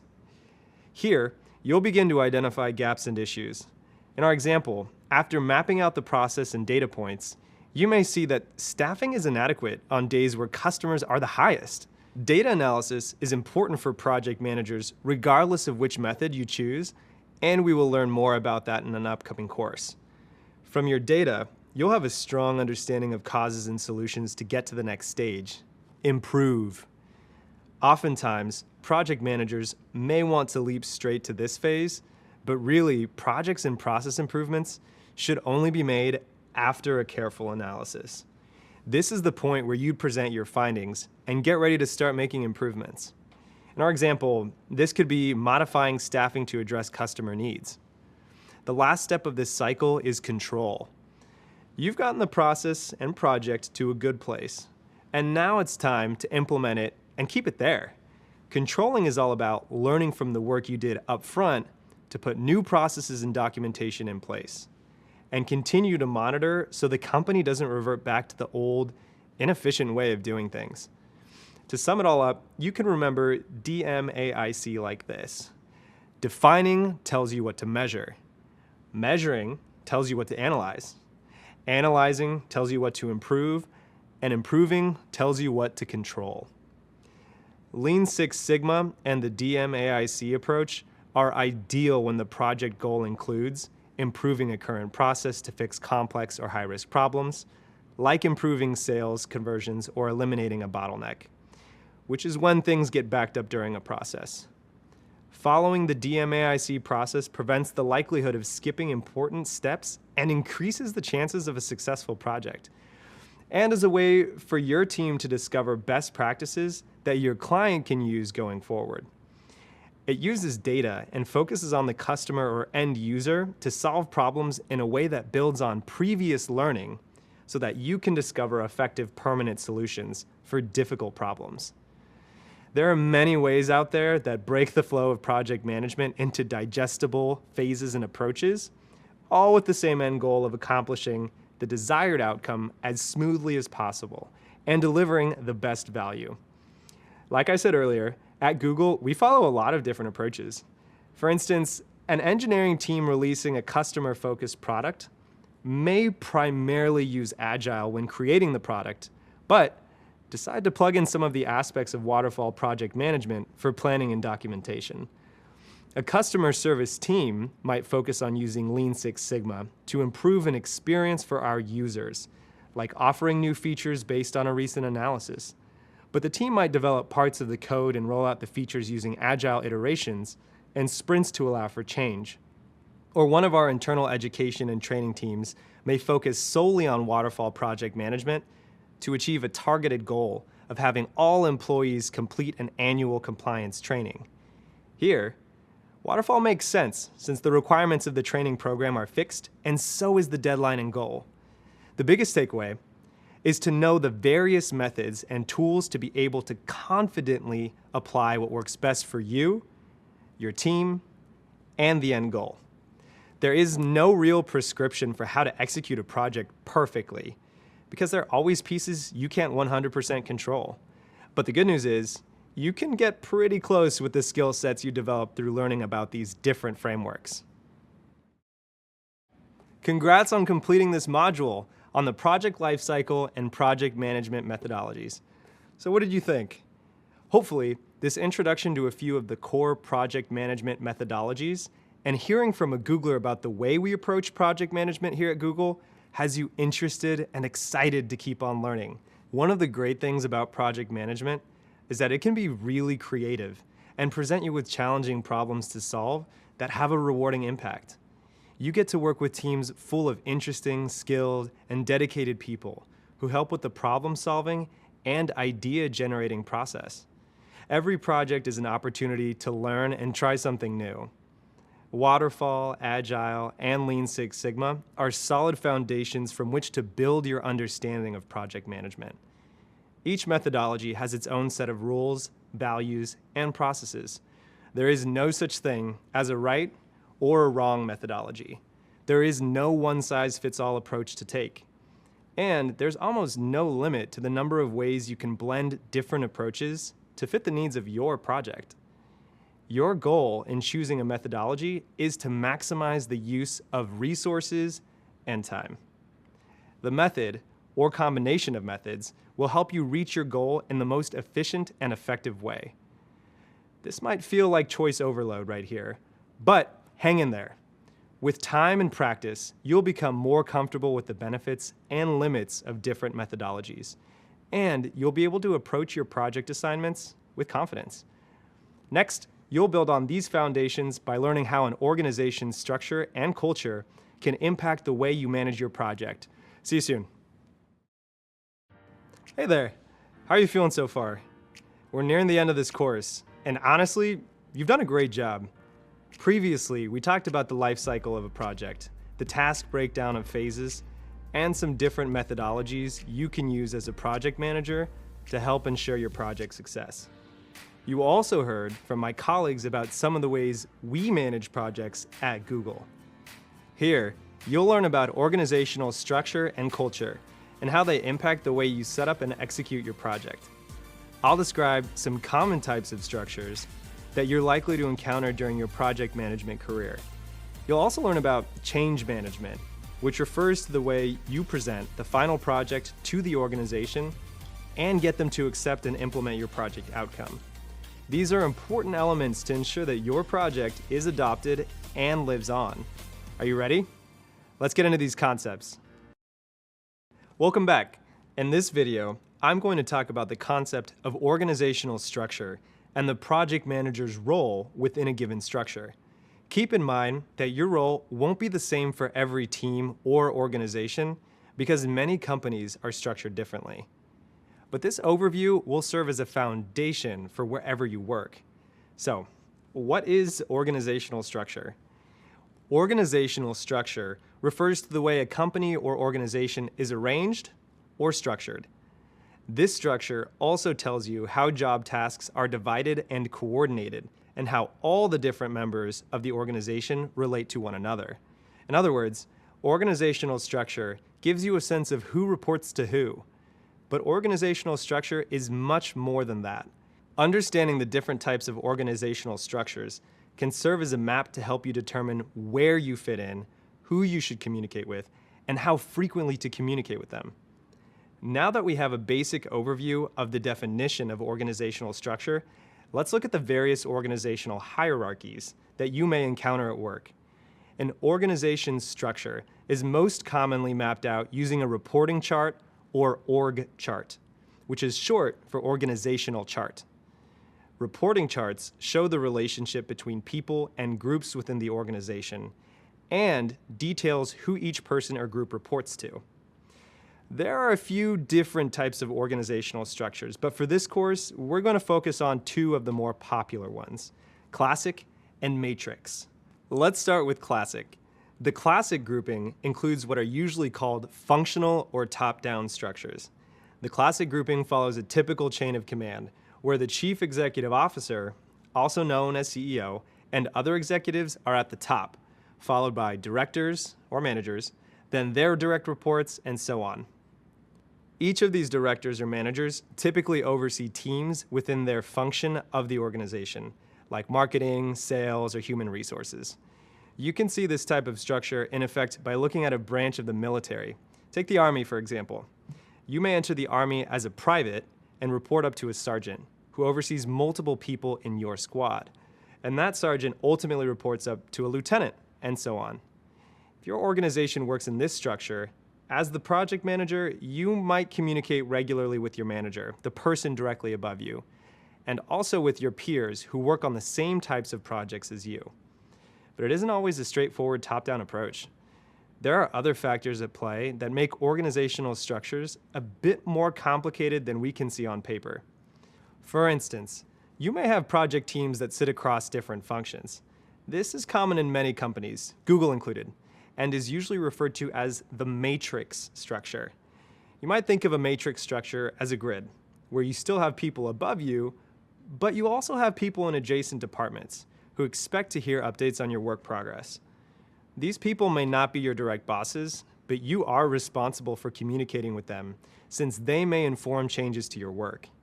For example, at Google, we have the major functions of marketing, sales, and more, with a traditional reporting chain. But we also have programs for our products, like Google Search, where project teams consist of program managers, engineers, user experience or UX designers, and so on.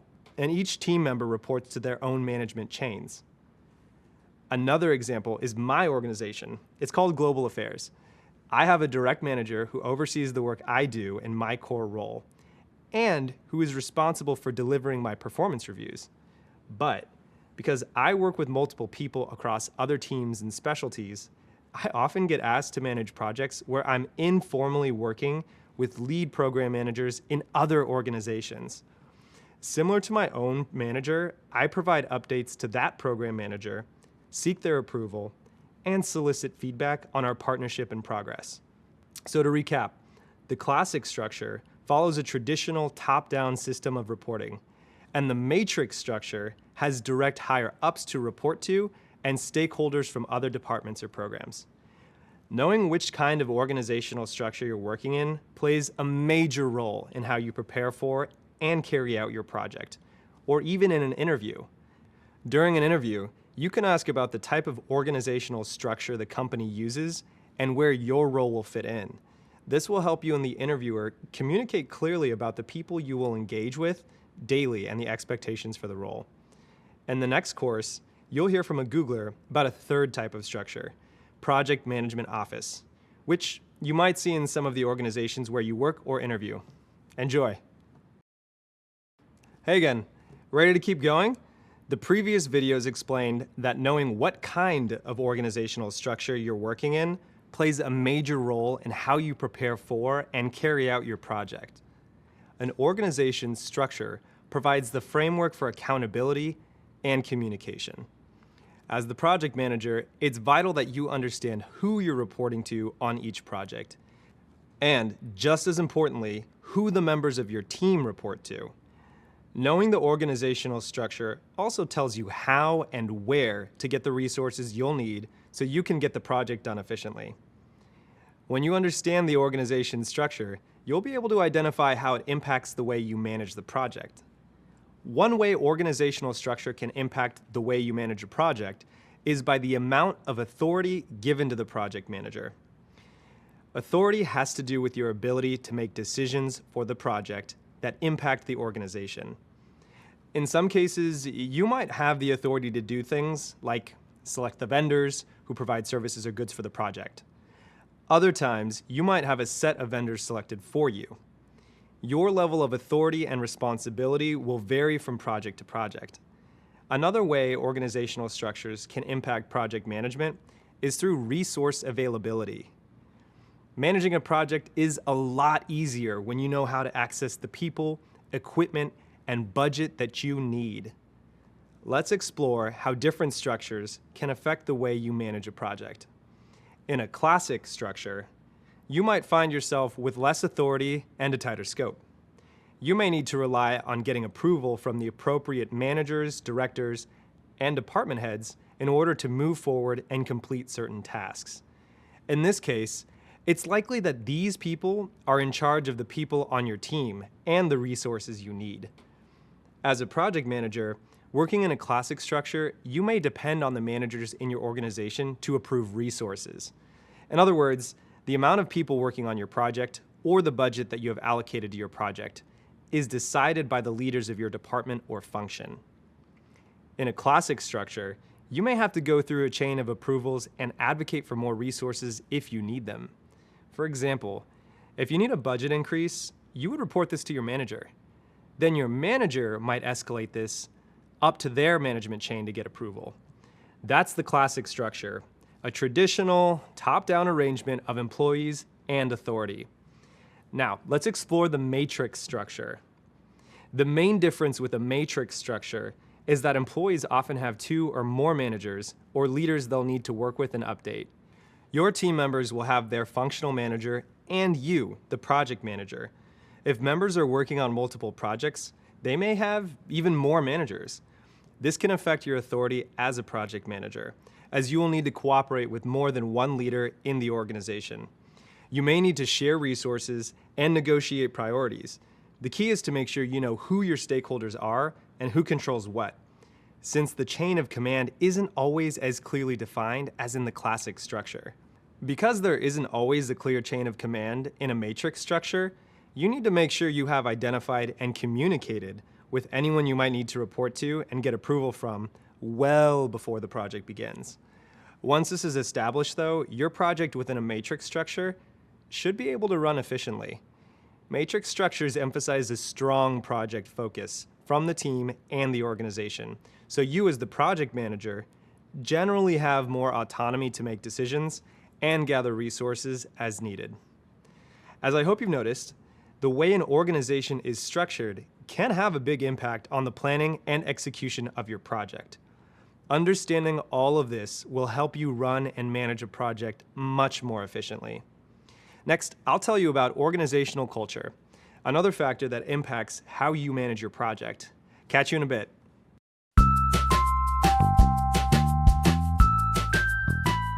Hi, I'm Lon. I'm a director of program management at Google.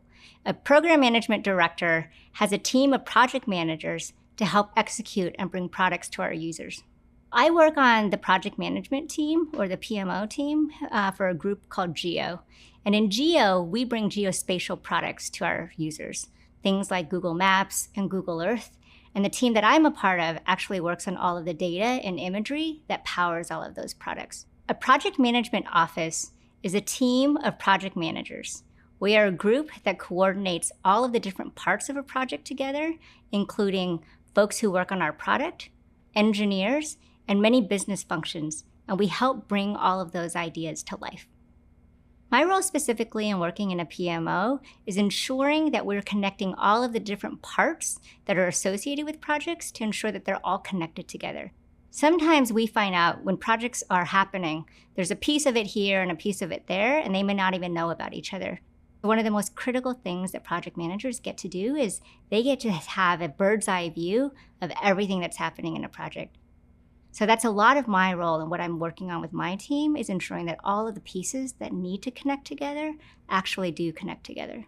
I've had many different roles inside of many different PMOs inside my career, all the way from taking just a piece of a part of a project when I was really early in my career, and then expanded that into taking a full end-to-end project, which were smaller, and then building up my career and then moving into really large, complex projects. And at each stage of these, I had loved every piece of it. So even from the time that I had only a part of a project, I got to go really deep inside of some of those technologies and have really deep and meaningful relationships with the teams that I have been working with. And that's not always possible when you're working on a really large project that has hundreds of people. You won't be able to develop deep relationships across that large group. On the flip side, when you're working on a large, complex project, you get to see all of the different gears turning inside of a large ecosystem of things that are happening. But that took a long time in my career to build up. But at each phase of it, I realized I was learning a little bit more, and I was learning how to work a little bit more broadly and think a little bit more differently, but really ensuring how do you continue to keep the execution and rigor of a project to ensure that ideas were coming to life. One of the biggest benefits I see in working in a PMO is that you get to share a lot of best practices with each other. One of the downsides, I think, for project management is typically we don't get to work with each other because we're working with a lot of client teams and we're working with other disciplines. But a huge benefit in working in a PMO is that you get to connect with other project managers where you can share your challenges and see how somebody else has gotten through it. Or you can share templates or tools that you may take time to develop on your own, but somebody else already has handy, so you can borrow their tool for your own use. But the best part is you have a community of people who think the same way about problems in a very methodical, in a very task-oriented, in a very action-oriented and goal-oriented way, which is not typically true if you're working across all other disciplines all the time. Hey again.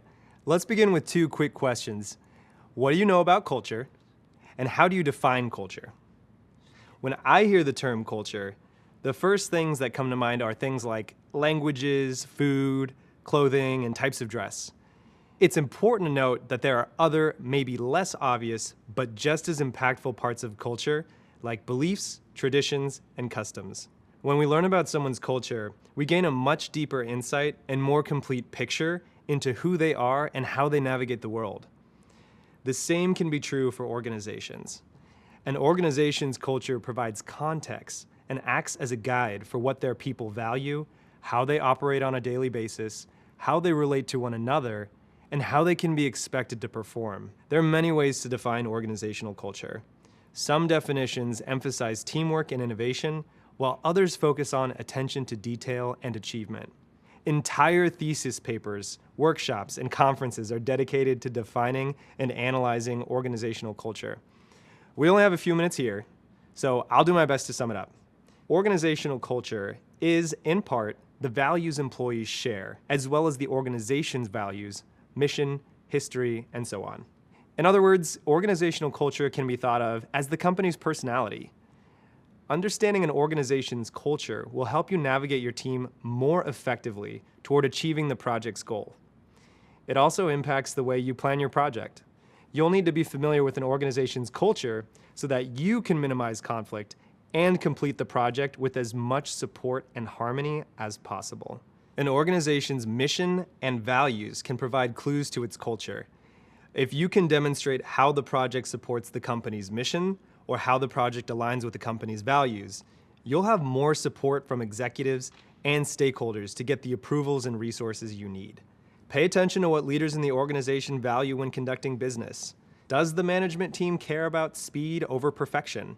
How do people within the organization make decisions? Do they thoroughly examine every option for every decision?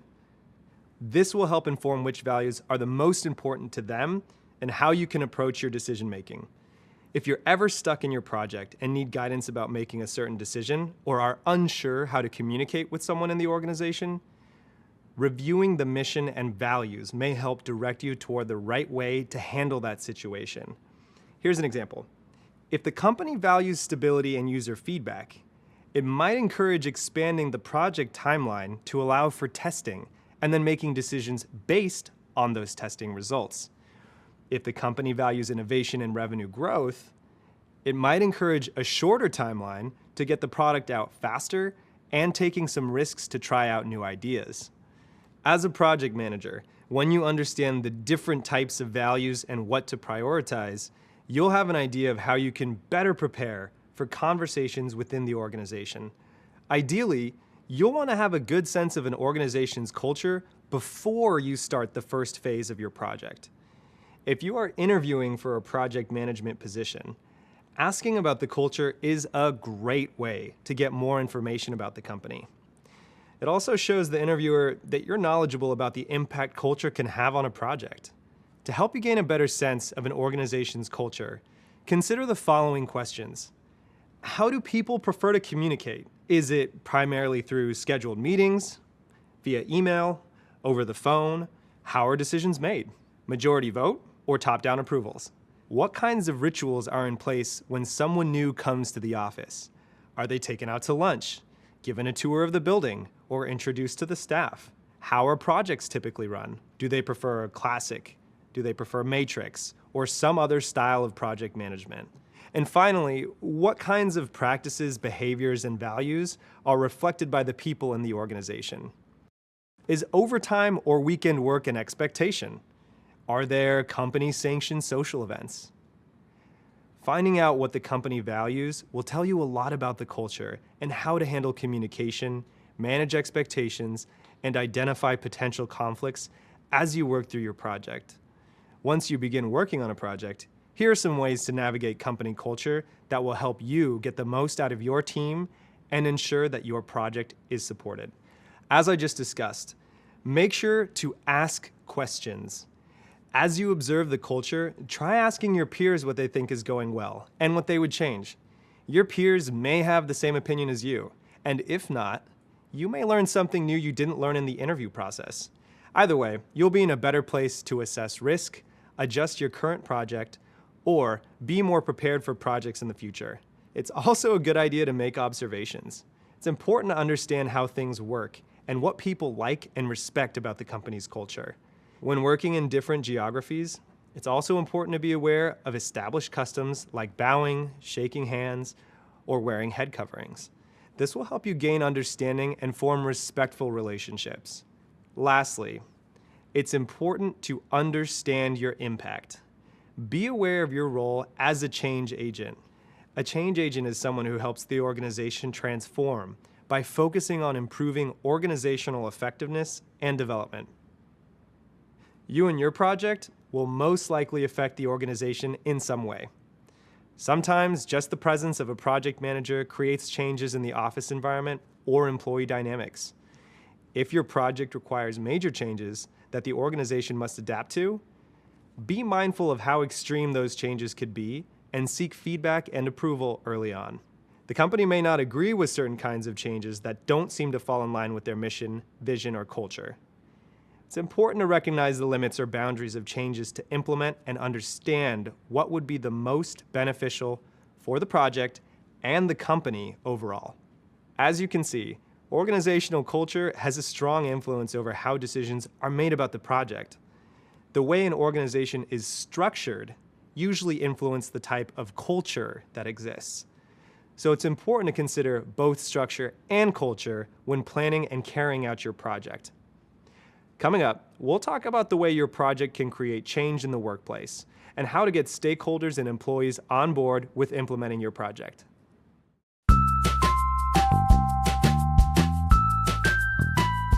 Hi, I'm Amar. I'm a senior engineering program manager at Google Shopping. And on a day-to-day basis, I drive programs which spans across multiple products at Google. The way I look at program management, it's more like life is program management, right? Everything in life is program. Having kids, building a house, buying car, everything we do, there's a start and end kind of deal. And what we see across the board in anything and everything we do, there's a tremendous amount of friction in the system, in the decision making, in the budgeting, everything in life, right? And that applies equally to software program management, or even if you're in a construction industry. If you see right from starting the construction project to really getting the bids and all this stuff, right? There's a tremendous amount of chaos from the perspective of that, okay, you know what, are the right people connected? Are the right decision-making people in the meeting? Are there right number of approvals that we have in a timely basis? So there are many of these things that I had witnessed during my career and the previous companies and even at Google, that those were not efficient and those were really adding a huge risk or exposing the risk late in the development cycle. And that is what I had seen as a chaotic world. And I really felt that, you know what, I can really help out in solving some of those chaos. On a day-to-day basis, I work on bringing order into chaos. There's a chaotic world out there in the software program development. So we as a program manager make sure that we bring that together. When I started my program management journey, one of the main thing what I was looking for, and thanks to the mentors, I really cherish the mentors. One of the things they taught me that, you know what, Amar, when you're coming to work every day, ask what are the top 3 challenges that you want to solve today. And to date, I always follow the thing about what are the top 3 things that I want to address today, big ones, impactful ones, as well as I also look at and also help my team understand on a weekly basis how success looks like. Every Monday morning, I'll have meeting with strategic folks, very strategic discussions on how does success looks like in this week? How would we define the week is successful? And that is how I start my week. It worked miracles in the program delivery and overall in life. So I love those aspects. Welcome back. Let's talk about change management. Sometimes the deliverable of a project is a new tool or new process that must be adopted by the organization. You've just learned that understanding organizational structure and culture will help you plan for and manage your project. It will also help you roll out changes from your project to an organization. In project management, the process of delivering your completed project and getting people to adopt it is called change management. Understanding change management can ensure that a project is completed successfully and that the organization accepts and adopts the recommendations from the project. For example, if you were launching a new time tracking system for employees, the project wouldn't be successful if the employees didn't adopt the new system. When you understand change management and your role in the process, it can ensure a smooth rollout of changes and easier adoption.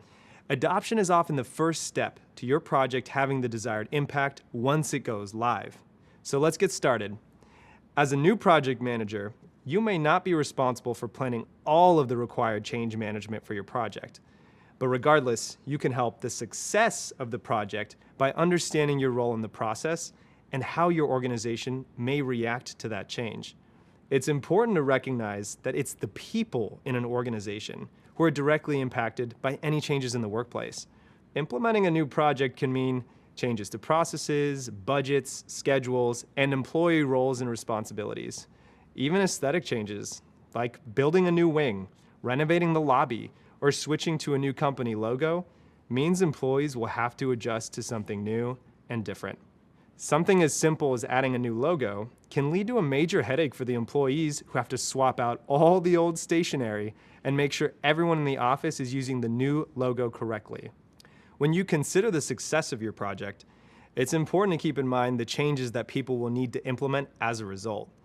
Thinking through these changes will set you up for success in getting your project accepted and adopted.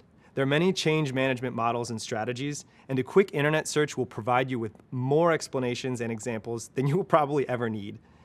While we have additional readings on change management coming up, feel free to read on any articles on the topic from well-respected project management organizations to keep learning. Though there are lots of different models, they all share the same general concepts. Change management in project management is centered around 3 core concepts and best practices. The first core concept is creating a sense of ownership and urgency around the project.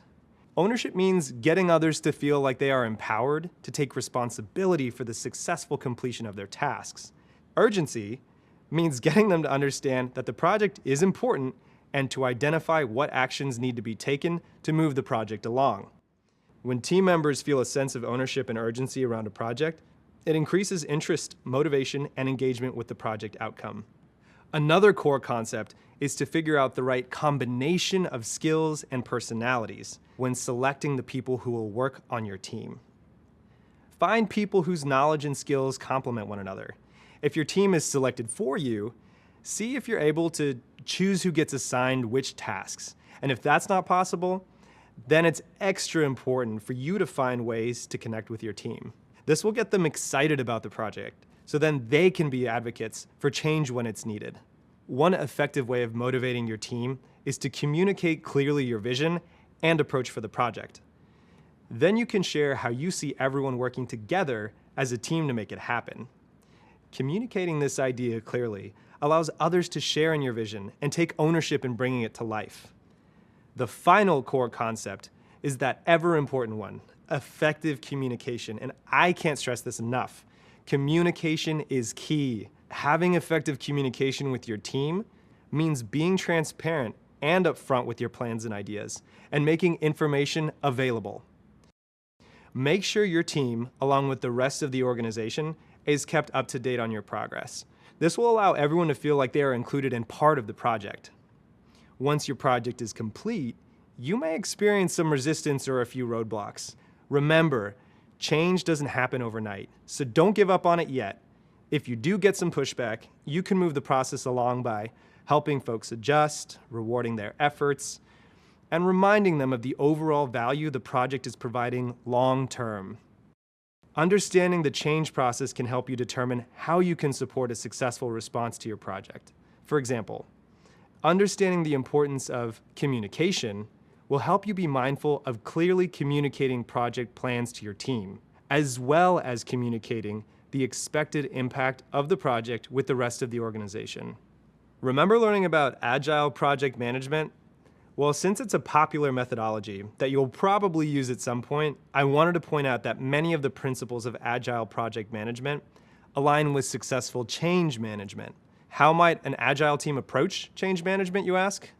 Well, being receptive to change is a core value in Agile teams.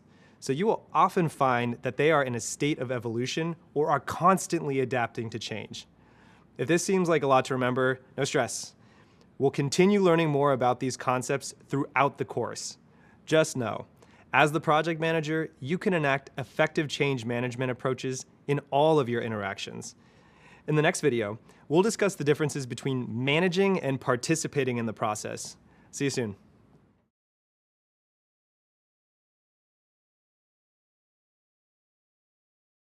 Hey, welcome back. In the previous video, we talked about the process of change management. Change management is actually a huge undertaking and a project in itself. As mentioned, you may not always be responsible for leading and planning the entire end-to-end change management process. Instead, you may ask a member of the project team, your manager, or another senior leader to help take on that transition. If you are participating in change management, then someone else is responsible for successfully implementing the changes. Let's say you've just completed the project of creating the new check-in system. The project is now at the point where it needs to be installed and adopted by the organization, but you don't have the formal authority or influence to enact this change. Your role as a project manager then doesn't include getting employees to use the new system. That's someone else's job. But just because you are not the one directly calling for or leading the change, there are still ways in which you can and should participate. And that's what this section is about. The process of handing off the project and the ways in which you, as the project manager who created the new system, can stay involved. Being empathetic to the challenges of change management can help you support the process in subtle ways. In this case, participating in change management might mean communicating with employees throughout the project about how the system will provide a better experience for their customers. You support the process by providing employees with information so they feel prepared to adjust to changes once the system is ready to launch. Since participating in change management is such a big part of being a successful project manager, I want to take you through a few examples so you can see how this might play out in different types of organizations. You'll see how to combine your knowledge of organizational structure and culture to make decisions about planning for the change management process. Let's explore the same pharmacy check-in project in two different organizational structures and with different team cultures to understand how these ideas are applied. Say the pharmacy chain is a classic organizational structure and has an informal corporate culture. The final project requires a name change from the old check-in system called Speedy Care to the new system called Speedy Check-in. Getting this change implemented is an example of change management. As the project manager, you need to participate in the change management process by communicating the project needs through the appropriate channels. In this case, the Chief Executive Officer, or CEO, sends an email to the C-suite. Now, these are all the chief-level officers in an organization. The CEO lets them know that the name must be changed and to please inform their teams to implement the name change. Since this is a classic structure within a hierarchical organization, the budgets are managed separately, and the marketing department needs to request an extra $10,000 to change all of their printed posters for the stores. This request goes back up to the Chief Financial Officer, or CFO. There may be other cost adjustments and process changes that need to happen across the organization to ensure a successful system name change. In this instance, you may need to have multiple meetings with others to help them understand what is changing and why. Now suppose that the pharmacy chain is a matrix organization structure and has a formal corporate culture. What does change management look like in this scenario? Well, you might meet with representatives from marketing and technology to explain the overall budget impact for all the necessary changes. With the formal culture, you might write a document that describes all budget, timeline, and training impacted by the name change. Then you might circulate that document to get feedback and alignment from all the stakeholders and share that feedback with the CEO so they can understand the full scope of the name change. The feedback and alignment from the stakeholders will tell the CEO how the change management process went. Did everyone agree on the implications? Was the feedback positive or was there resistance? Then, when the CEO needs to communicate the name change to the entire organization, she may have someone on her team write up a formal memo that describes why the name change needs to happen and share out the memo to her staff and their teams. Keep in mind, these are just examples, and every organization's structure, team culture, and change management processes are going to be different. But understanding this framework can help you navigate how to effectively participate in and support change management. This understanding can allow you to ask yourself questions that will inform change management, such as how will the organization react to change? Which influencers can affect change? What are the best means of communication? What change management practices will lead to the successful implementation of my project, and so on. The answers to these questions will help you prepare for a variety of possible scenarios and craft solutions to effectively support the adoption of your project. They will also help you navigate possible challenges along the way and lead your project through a successful change management process. I know this is a lot, but you're doing a great job. We'll continue to talk about these concepts throughout the course. So no sweat if you're still processing all this new information. See you in a bit. Hi, I'm Lon Harmon, and I'm a Program Management Director here at Google. During my career journey here, I've supported products like Google Maps and Google Earth, and I've had a ton of fun creating maps for our users. Earlier in my career, I held many different roles that were not project management jobs: bussing tables at a chain restaurant, interning at the Forest Service, and working as a business analyst, and I was even a software engineer. My journey into project management has not been the most straightforward, but it has been fulfilling. Your career journey will be a unique one as well. Once you complete the project management program, you'll have a new set of skills and knowledge that hiring managers look for in project managers. Deciding what you'd like to do with all that new knowledge is an exciting prospect. And the great thing about project management is that it's a life skill that's useful at almost any organization. Wherever your interests lie, whether that's gaming or biotech or something totally different, there's a good chance that your desired industry needs project managers. Finding the right job takes effort, consistency, and a little expert advice to help you along the way. And that's why I'm here. Throughout the program, there will be a collection of career-based videos included to help you find your next opportunity in project management. We'll cover some basics, such as building a resume and interviewing. We'll also include additional tips for creating an online professional presence through sites like LinkedIn, as well as tips on communicating and interviewing remotely. While you can find a lot of general job search and career information online, the purpose of these videos is to give you insight into specific industry-relevant information as it relates to project management. In addition to what you have already learned about searching for these types of roles, I'll offer some of my own tips and best practices on how to take it a step further to help you navigate through the job search process, breeze through the interview, and land your next opportunity. Sounds exciting, right? Enjoy the rest of the content, and I'll see you soon.